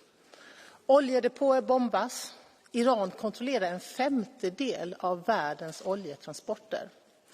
Och varje kris visar samma sak. Fossilberoendet gör oss sårbara. Så min fråga är till Bush, Åkesson och Kristersson. Hur kan ni skryta om att Sverige står bättre rustat när det är er bensinpopulism som förvärrat vårt oljeberoende? Det är era fossila subventioner som ger oss mer beroende av skurkstater. Ni har gjort Sverige svagare. Säkerhet och trygghet stavas inte mer fossil energi. Säkerhet och trygghet stavas mer förnybart. Thank you. Next speaker, François Xavier Bellamy. Monsieur le Président. À l'occasion de la guerre en Iran, la gauche se découvre une grande passion pour la défense du droit international. Mes chers collègues, qui parle du droit international, qui parle des droits fondamentaux du peuple iranien opprimé par ce régime qui aujourd'hui tue pour survivre? Qui parle du droit de ces citoyens qui sont écrasés par la théocratie islamiste, qui cherche à tout faire, y compris assassiner des enfants, torturer des manifestants pour pouvoir continuer de s'imposer au monde entier? Monsieur Sanchez parle du droit international pour condamner les États-Unis, mais Monsieur Sanchez condamnait-il les milices islamistes de l'Iran, celles du Hezbollah qui a pris en otage le Liban pendant si longtemps, y compris par la mort et la destruction, organisant une guerre civile pour pouvoir s'imposer partout? Monsieur Sanchez a-t-il, le gouvernement socialiste espagnol, condamné les Houthis, condamné tous ceux qui, partout autour de l'Iran, organisaient la subversion pour empêcher ces pays de rester libres et de décider de leur destin? Chers collègues, ne soyons pas victimes de cette myopie qu'on voudrait nous imposer. Lorsqu'il y a quelques années, en mémoire de Mahsa Amini, nous tentions de faire interdire ces communications scandaleuses qui disaient « la liberté est dans le hijab », c'est malheureusement à gauche que beaucoup tentaient de nous en empêcher. Le droit international commence d'abord par respecter la vérité. Et la vérité, c'est que le peuple iranien ne peut pas se libérer par lui-même, qu'il a besoin de notre aide pour pouvoir se libérer, que le peuple libanais, que le peuple du Yémen, que même Israël et les civils palestiniens ont besoin que l'Iran voit enfin la liberté se réaliser pour pouvoir se libérer à leur tour. Et c'est cela qui devrait être la cause commune de l'Europe aujourd'hui. Thank you. The next speaker, Chloé Riedel. Chers collègues, la guerre illégale lancée sur l'Iran par les États-Unis et Israël est hors de contrôle et plonge le Moyen-Orient dans le chaos. Le régime des mollahs est l'un des pires qui existent, mais la guerre en cours n'est pas la façon de rendre justice au mouvement Femmes, Vie, Liberté, ni aux 30 000 Iraniens tombés sous les balles du régime en janvier. En l'absence de tout scénario crédible de transition en Iran, les États-Unis et Israël détruisent non seulement les installations militaires, mais aussi les infrastructures pétrolières du pays, ses usines de désalinisation d'eau et d'autres infrastructures essentielles. Ces bombardements massifs vont créer un désastre humanitaire, sanitaire et environnemental dont les civils iraniens seront les premières victimes. Sans parler des Libanais qui, au sud du Liban, souffrent alors que le gouvernement israélien menace de transformer en un nouveau Gaza. La seule bénéficiaire de cette guerre pourrait bien être la Russie qui peut vendre son pétrole plus cher, exempté des sanctions américaines pour continuer de financer son effort de guerre contre nous. Alors, Madame von der Leyen, sortez de la torpeur. Ça n'est pas aux Européens de payer le prix de cette guerre décidée sans eux et au mépris du droit international. Protégez les citoyens contre la hausse des prix du pétrole et les spéculateurs qui en profitent. Défaites notre dépendance au gaz et au pétrole. Faites que l'Europe protège les civils iraniens. Et enfin, plutôt que de déplorer que le droit international... Thank you, Michael. I switched off. Yeah. Next speaker, Bart Groothuis. Chair, dear Commissioner, Minister, in the past 24 hours, the Islamic regime has put mines in the Strait of Hormuz. Oil, gas and electricity prices will spike even higher for our citizens and for our industry. And Europe has about 100 mine sweepers and mine hunters. The United States owns only 4. Our navies have practiced for such a scenario for decades. So do what needs to be done to secure freedom of movement and freedom of navigation. But a military mission will not suffice to get ships sailing. Insurance companies should issue insurances for transport, and they are not. So Europe should take 3 steps. First, establish an EU shipping risk pool where insurances continue to be provided. Companies as a standard coverage, and the EU will act as a public backstop for extreme losses. And secondly, deploy naval escorts to ensure the physical security of crews and vessels. And thirdly, let the markets know that Europe stands behind continued navigation by providing clear coordination with ship powers, insurance and energy companies. Whether you think this is Europe's war or not, its consequences are, so deal with the strategic reality. Thank you. Thank you. The next speaker, Jussi Saramo. Mr. Chair, Trump's war increases the cost of transportation and heating homes at a time when many Europeans are already suffering the consequences of Putin's war. Those who oppose the green transition are impoverishing Europe. Putin is grateful when oil money flows into his war chest. The most horrific situation is, of course, for the Iranians, whom we must find more ways to help. They are being killed from within by their own criminal leaders and from without by criminal states. The fascist regime in Iran must be treated as criminals, just as we have already decided with the IRGC. Bombing schools and hospitals, however, will not help Iranians. The goal of Israel and US is not free Iran. We have seen elsewhere how these two kill innocents without any restraints. I am ashamed of European leaders who do not renounce violations of international law. It is time to defend justice and humanity. Thank you. The next speaker, Nicolas Pascual de la Parte. Thank you very much.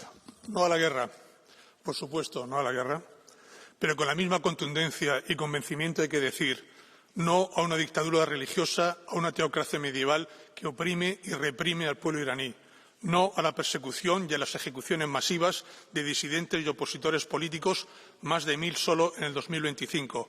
No a asesinar y masacrar a manifestantes pacíficos abatidos a tiros por francotiradores del cuerpo de la Guardia Revolucionaria iraní, unos 17.000 en diciembre y enero.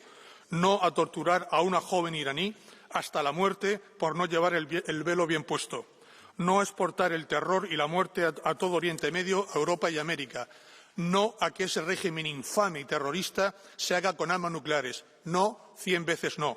Solo si estamos dispuestos a proclamar alto y fuerte estos propósitos tiene pleno sentido el no a la guerra. Si no, es un eslogan vacío.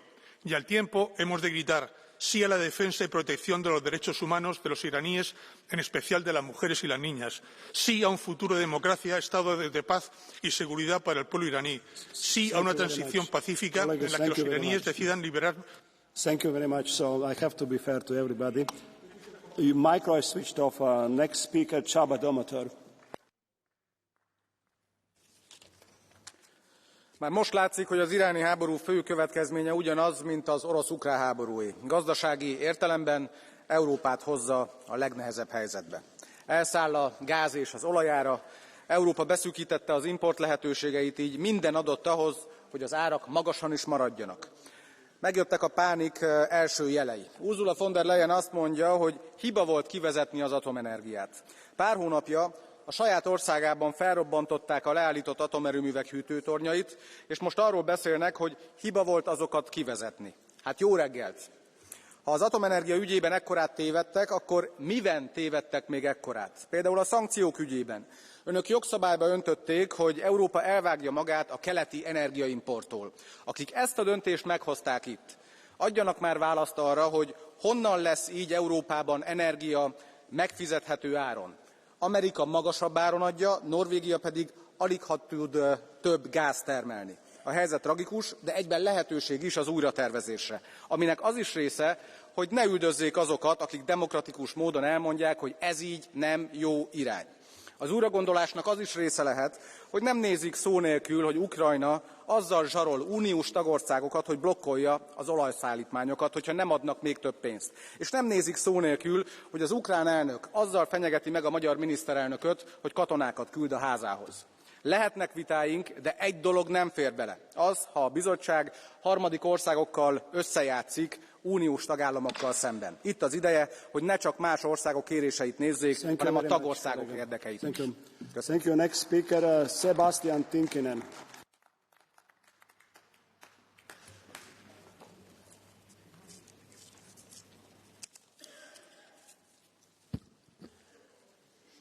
Dear President, Iranians protesting all over the world are pro-Israel, pro-USA, pro-Ukraine, anti-Russia, anti-China, anti-Hamas.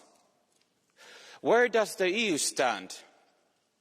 Sanctions Israel, middle finger to the USA, monitors Ukraine, buys Russian gas, ships factories to China, funds Hamas through UNRWA. Europe needs some serious self-reflection. Only a few get foreign policy right, but Persians do. They risk their lives for democracy and stand with the USA and Israel against dictators and terrorists. The moment the regime was hit, left-wing pacifists screamed for immediate de-escalation and resumption of diplomatic processes. Sound familiar? Straight from Russia's foreign ministry. If you think the real problem is the strikes against tyranny rather than the tyranny itself, I'm sorry, not even a Thank you very much. Sorry, it's micro switch off. Sorry. Our next speaker, Siegbert Frank Drosen. Verehrte Kollegen, Israel und die USA mögen ihre Gründe haben, dennoch bleibt es ein Angriffskrieg. Dass der Angriff während laufender Atomverhandlungen stattfand, verkommt fast zur Fußnote. Legte dieses Scheinparlament denselben Maßstab an wie an Russlands Ukraine-Krieg an, müsste hier heute über das erste Sanktionspaket diskutiert werden. Natürlich ist die Islamische Republik Iran kein Freund des Westens, das sagt ja schon der Name. Dennoch möchte ich daran erinnern, dass Khomeini 1979 mit Hilfe als Europa ins Amt kam. Heute wird diese EU dagegen nicht mal mehr vorab informiert. Während der Nahe Osten im Chaos versinkt, streiten von der Leyen und Kallas tagelang um Zuständigkeiten, anstatt bereits heute Europa vor den zu erwartenden Flüchtlingsmassen zu schützen, oder verhandeln mit den Russen, um Nord Stream in Betrieb zu nehmen. Und Kanzler Merz fährt ins Weiße Haus, macht dort Menschen und schmeißt nebenbei europäische Partner unter den Bus. Nie war diese EU mehr am Ende als heute. Das kann jeder sehen. Europa braucht den Neuanfang. Souveräne Nationen in einem starken Binnenmarkt, die selbstbewusst ihre Chancen in der neuen multipolaren Welt ergreifen. Vielen Dank. Thank you, Mr. Zipper. You have a point of order? You can do it quickly, please. Shared could be... Yes, Mr. President, thank you very much. In accordance with Rule 10, the members of this House have to respect the dignity of Parliament. Mr. Dröse just called this Parliament a sham Parliament, which is an insult to the dignity of this House. The same insult was already perpetrated last plenary session by a member of his very own party, by a member of his very own group. We can no longer tolerate that members of this House denounce this as a sham point. We will check the language because I was listening to interpretation. Thank you. Our next speaker, Wouter Bekke. Dank u wel, collega's, meneer de commissaris, voorzitter. Dit debat gaat over de situatie in het Midden-Oosten, maar ik wil het vooral hebben over de gevolgen in Europa en voor de Europeanen. Want wat zien we? Stijgende olieprijzen en gasprijzen. Een toenemende onzekerheid voor onze lidstaten, zoals Cyprus bijvoorbeeld. En daarnaast misschien ook nog een nieuwe dreigende migratiegolf. Vorige maand ging het debat over de retreat in al de biezen. En de problemen waar onze industrie mee geconfronteerd wordt. Die problemen die zijn niet afgenomen, die zijn alleen maar toegenomen door de stijgende energieprijzen. En dus, meneer de commissaris, moeten we doorpakken. Doorpakken om die energieprijzen naar beneden te krijgen. Doorpakken om de competitiviteit van onze bedrijven te vergroten. Maar ook doorpakken op het vlak van onze veiligheid. Ik heb hier de voorzitter van de commissie gehoord deze morgen. En ze zei ten aanzien van onze vrienden Cyprioten, your security is our security. Dat zal alleen maar lukken als we echt werk maken van een invulling van artikel 42, paragraaf 7. Het is nu dat we het moeten doen. Dank u wel. Thank you. Next speaker, Christian Vigenin.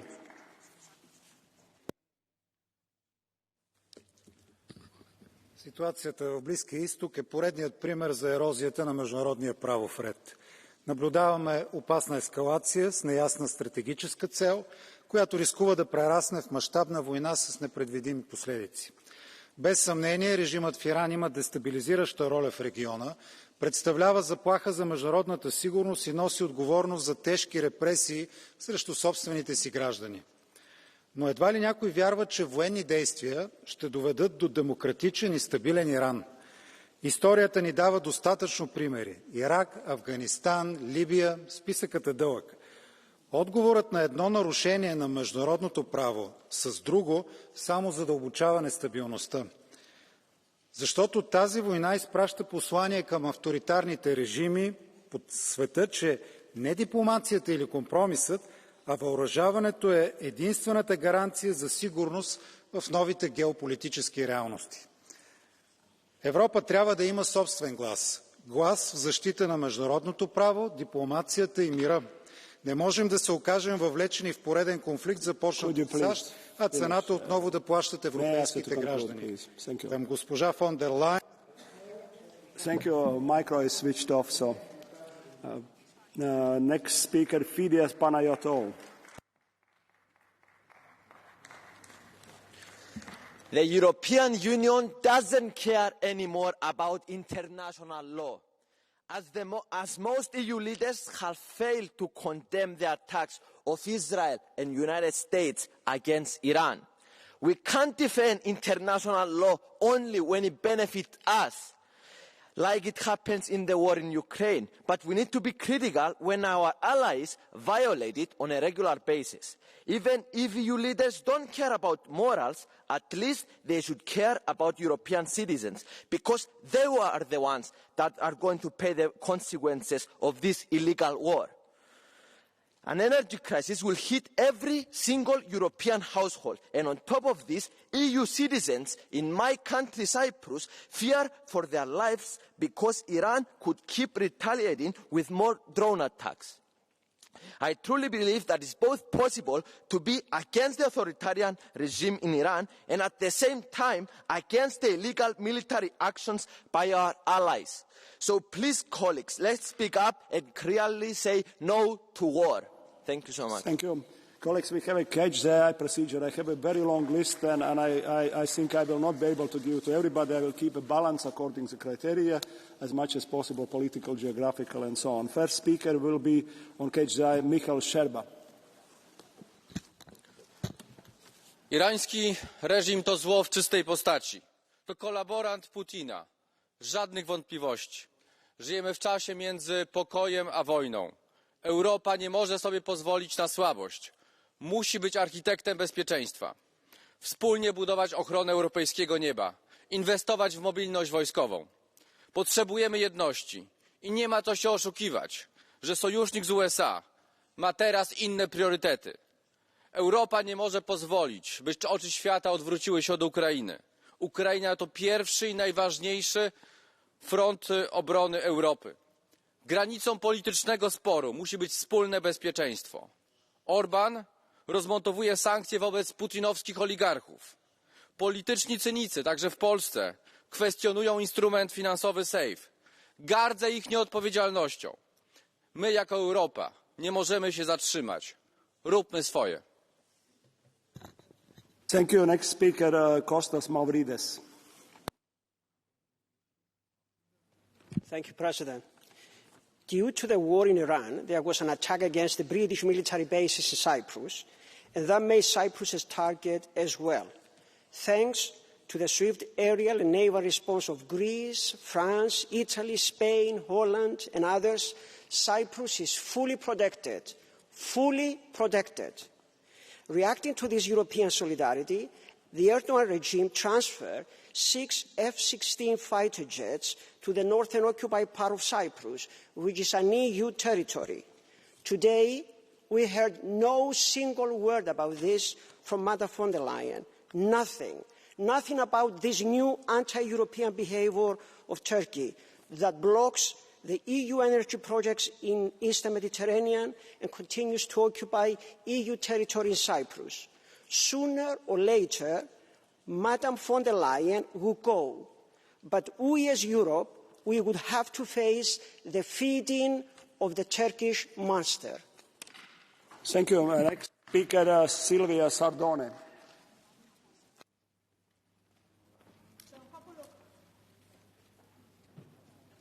Popolo che da anni grida la libertà e il Parlamento europeo, invece di pensare a come sostenere chi lotta contro il regime, perde tempo a criticare Donald Trump. In Iran migliaia di giovani non sanno cosa sia libertà, non l'hanno mai vissuta. Le loro proteste sono state zittite con le pallottole, con gli arresti, con le impiccagioni. In Iran le donne sono sottomesse, arrestate o uccise semplicemente per un velo islamico messo male, non correttamente. L'Unione Europea fa troppo poco per contrastare il regime islamico. Lo stesso regime che, pensate, una volta insediato ha deciso addirittura di cambiare la bandiera, ha tolto il leone mettendo i riferimenti all'Islam e ad Allah. Ecco, oggi io voglio chiarire a tutti la differenza, quale sia il vero simbolo dell'Iran, non la bandiera islamica della dittatura degli ayatollah. Ecco, considerate che chi mostra questa bandiera viene... Micro is switched and please remove... do what according is the rules. Thank you. Next speaker, Oihane Agrigatoi Martinez. Varios mensajes hoy para la señora von der Leyen. Nadie con dos dedos de frente quiere ir a una jungla donde reine el más fuerte. La violencia solo genera violencia y odio, y bien sabemos de eso en mi país. Y tampoco nadie con dos dedos de frente va a llorar al régimen iraní. Son opresores y violan derechos humanos de forma reiterada. Donald Trump viola el derecho internacional y además pone alfombra roja a otros autoritarismos. Y ante esto, Europa debe mostrar sin titubear que es distinta y que puede tener influencia en este nuevo tablero con valores democráticos, sin ser ingenuos y una mirada global ambiciosa, y lo que no puede ser es que la factura la paguen siempre los mismos. Derecho internacional, orden, acuerdos de beneficio mutuo y soberanía. Y le corresponde a usted y a todo su equipo dedicar todos sus esfuerzos a eso siempre. Grábeselo. Derechos humanos, derecho internacional, paz, valores democráticos y autonomía estratégica. Eso es ser una verdadera potencia mundial digna. Eskerrik asko. Thank you. Next speaker, Rainer von Landshut.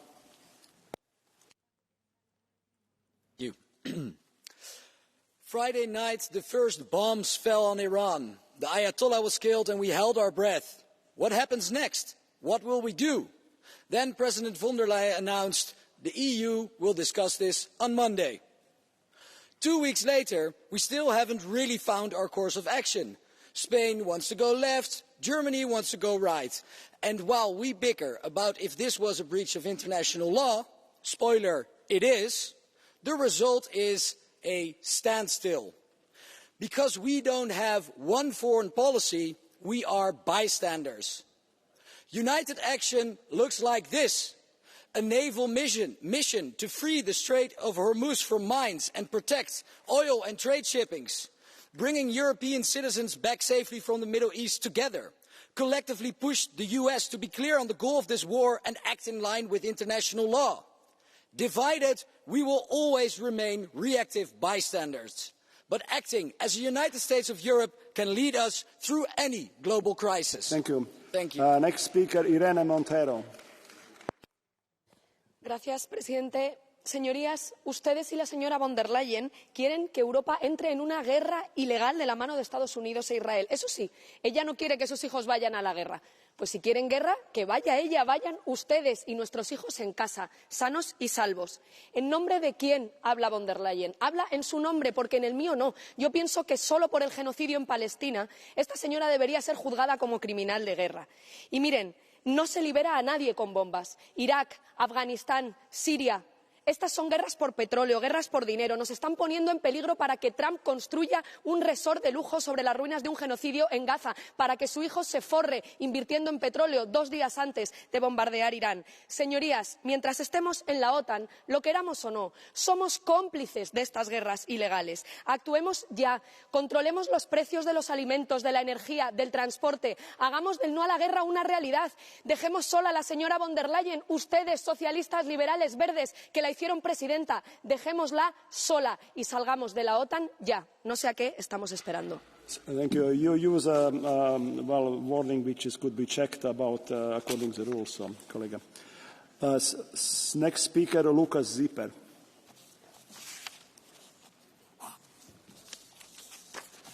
Since the very first day of this conflict, people want me to pick sides.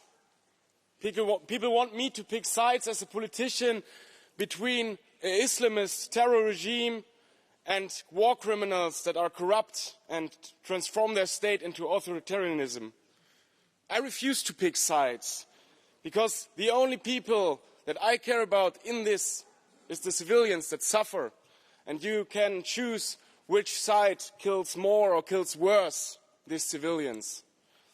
What I can tell you from all of this is that we need to transform Europe to play a real role in the future, we need a European army, we need a common foreign policy, we need to be able to get our own citizens out of such a situation.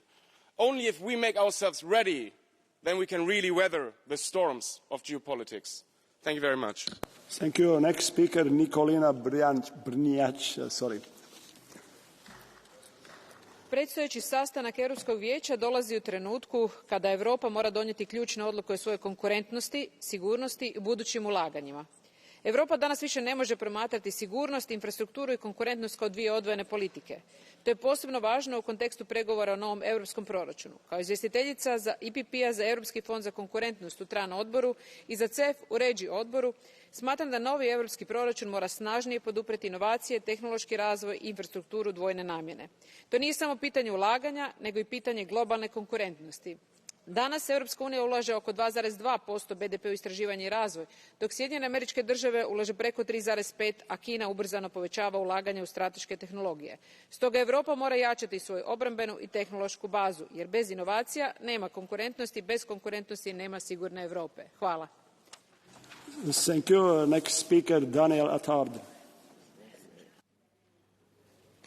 Thank you. Let us stop pretending that this crisis appeared out of nowhere. For decades, the Iranian regime has imprisoned its citizens, brutally crushed protesters, and exported instability elsewhere in the region. That is the reality we are dealing with. But we should also stop pretending that bombs will magically deliver freedom. History teaches us a very, very simple lesson. Missiles can kill dictators, but they will not build democracy. The future of Iran will not be decided in Washington, Tel Aviv, or Brussels. It will be decided by the Iranian people themselves, by the women, the students, and the young generation that continues to courageously demand freedom and dignity despite the brutal repression.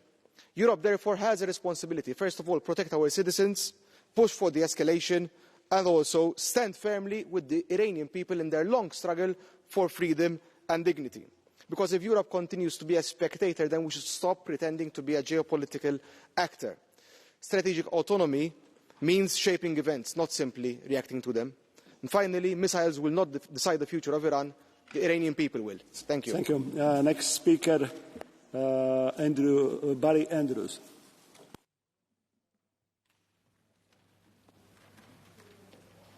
Thank you, President and colleagues. Here are 10 ways in which the United States has undermined international law in the last 12 months. 1, rolling out the red carpet for war criminal Putin in Alaska. 2, endless support for Netanyahu's war crimes. 3, withdrawal from the Paris Climate Agreement. 4, withdrawal from the WHO and UNHRC. 5, the closure of USAID. 6, the illegal global tariffs. 7, sanctions on the International Criminal Court. 8, illegal attacks on Venezuela, Nigeria, Yemen, Syria, Iraq and Somalia. 9, threatened the sovereignty of Greenland. And 10, this illegal attack on Iran. So we have 3 more years of this. And what are we going to do? If we try to beat this by being this, they win and we lose. So I call on President von der Leyen to choose the EU, to choose the rule of law, to choose the EU with all of its weaknesses.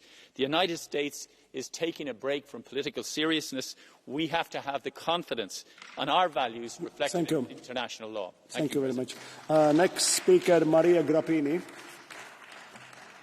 Domnule președinte, domnule comisar, într-un minut am ales să vorbesc despre competitivitate, pentru că este unul din subiectele pe care le aveți pe agenda. Da? Domnule comisar, cum să influențeze noul buget competitivitatea Uniunii Europene când știți că aveți răspunsul Parlamentului, aveți răspunsul Curții de Conturi, ceea ce ne-ați propus pentru noul buget nu răspunde nevoilor. Nu mai avem un buget separat pentru politica agricolă comună. E la un loc cu dezvoltare regională, cu coeziune. De fapt, bugetul scade. Nu avem cercetare, inovare, deși la competitivitate suntem mult în urma altor state. De aceea, cred, domnule comisar, că cetățenii nu-și plătesc nici factura cu foaia de parcurs, nu-și plătesc nici medicamentele cu tot felul de legi și de proiecte, ci trebuie să trecem la fapt. 27 și nimic nu este mai important acum decât să avem o economie competitivă în context global, evident, la pachet cu securitate. Dar cetățenii așteaptă măsuri concrete și asta trebuie să le dăm. Nu știu, trebuie să ne răspundeți. Mergeți mai departe cu acest buget pe care noi îl respingem la Parlament? Thank you very much. Next speaker, Maria Zacharie. Συμβούλιο και Κομισιόν, να μας πείτε τη θέση σας για τα τουρκικά F-16 στα κατεχόμενα της Κύπρου. Δεν είπατε τίποτα. Κυρία Βοντερ Λάιεν, για το δημόσιο διεθνές δίκαιο χύθηκε επί 30 χρόνια το αίμα των Ευρωπαίων μέχρι να καταλήξει η συνθήκη της Βεσφαλίας το 1648. Τότε θεμελιώθηκαν η κυριαρχία των κρατών, η νομική τους ισότητα, η μη επέμβαση και η διπλωματία μεταξύ τους. Τι από όλα αυτά τηρείται σήμερα? Από την Ουκρανία, τη Γάζα και το Ιράν μέχρι την Ιεμένη, τη Συρία και το Λίβανο, από τη Βενεζουέλα μέχρι τη Γρυλανδία, τον Παναμά, τον Καναδά και την Κούβα, όλα βαφτίζονται ασφάλεια και δημοκρατία. Στην πραγματικότητα πρόκειται για πολιτική ισχύος και ενεργειακό έλεγχο. Η Αμερική με τον Τραμπ και το Ισραήλ, με το καταδικασμένο εγκληματία πολέμου Νετανιάχου, παραβιάζουν το διεθνές δίκαιο. Και η Ευρώπη σιωπά και συναλλάσσεται μαζί τους. Και γι' αυτό είστε υπόλογοι, κυρία Βοντερ Λάιν. Τα κράτη-μέλη της Ευρωπαϊκής Ένωσης οφείλουμε να υπερασπιστούμε το διεθνές δίκαιο μέσα από το... Unfortunately, the last speaker on the KGI will be Juan Fernando López Aguilar. We don't have a time more. Thank you.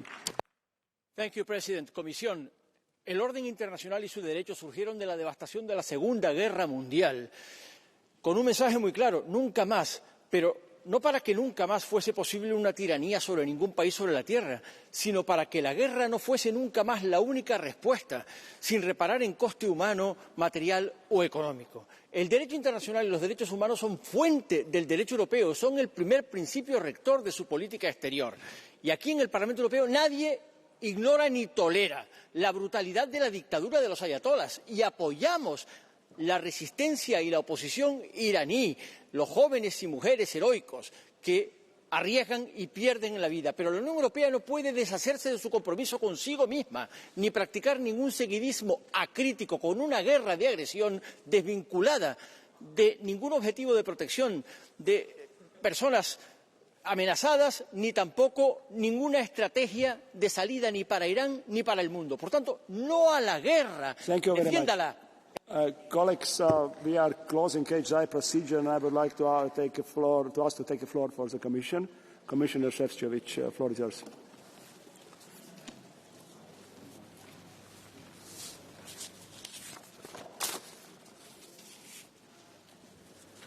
Thank you very much, Mr. President, Madam Minister, honourable members. Let me react, please, on the most recurrent topics of today's debate. Clearly, nobody here regrets Khamenei's downfall, and we all hope that this moment can open a path towards a free Iran. We all wish Iranian people freedom, dignity and right to decide their own future. We also agree that European international credential stems from our proud history, from the fact that the EU was founded and today still is a peace project. There should be no doubt about our unwavering commitment to the pursuit of peace, to the principles of the UN Charter and to international law. And we will always uphold these principles and values. But let's be honest that despite our clear commitment, international consensus on respect of this principle is not there anymore. The world has become a rough place. International relations transactional, and the only way for Europe is to invest a lot and work hard for our independence. Key of our success, on top of hard work of our citizens, is European unity and a clear European solidarity.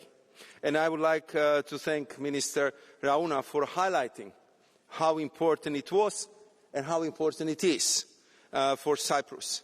And it is and always will be part and parcel of the European Union, as it was in the case of Denmark, Greenland, and as it is in the case of Spain.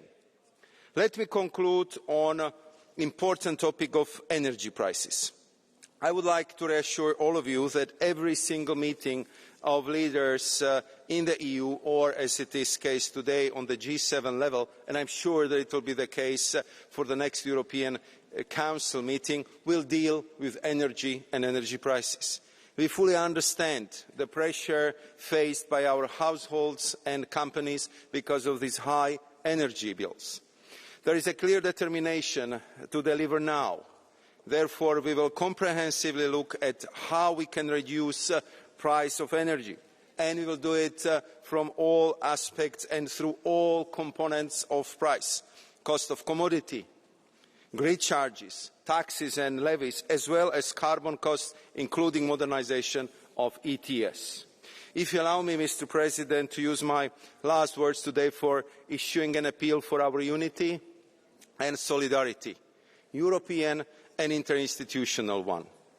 We can further forge unity and strengthen solidarity through dialogue, healthy debate, to avoid polarisation, which can be dangerous, especially in the time of crisis.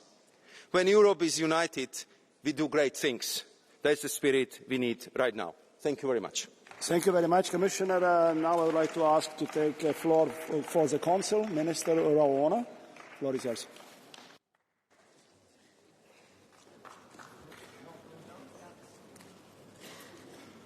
President, honourable members, Commissioner, thank you for this very important exchange and for your remarks, which will be duly conveyed to the President of the European Council. Let me also reiterate once again my sincere appreciation for the solidarity expressed by so many of you during this debate. Such solidarity demonstrates our collective strength that stems from unity among member states and amongst institutions. The security of Cyprus and the security of any member state is the security of the entire Union. And the security of Cyprus and the people of Cyprus is within the Union and the Union alone. Let me be clear. The EU has always and will continue to stand with the legitimate aspirations of the Iranian people, of Iranian women, for a future in which their human rights and fundamental freedoms are respected and protected, their right to determine their own future. Today's discussion has certainly highlighted the plethora and complexity of the challenges that Europe faces in an increasingly complex and rapidly evolving geopolitical and economic environment. A union that is able to bring together its principles and its interests, a predictable, reliable partner, always committed to international law. Honourable members, this is not the first time our union has faced adversity, and each and every time Europe has stepped up. Time and again, we have chosen cooperation over fragmentation, solidarity and outwardness over isolation. And this is the path we are choosing once again, to stand together and defend our interests. More integration, completing our single market, building a true energy and defence union, one that can protect its member states collectively when under attack. Now is the time for a strategically autonomous union.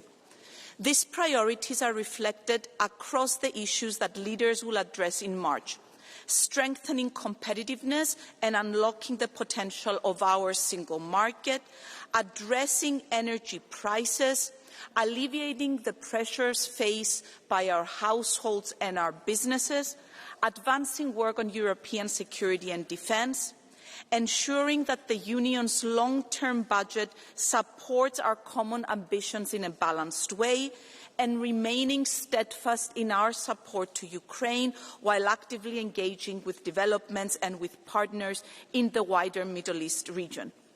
Addressing these interconnected challenges requires strengthening Europe's capacity to act independently, while remaining engaged with those regional partners committed to stability, diplomacy and multilateral cooperation, not those who try to take advantage of this moment to perpetuate their illegality. Our regional partners, the Gulf partners, despite being under attack, have stepped up and have shown to be reliable.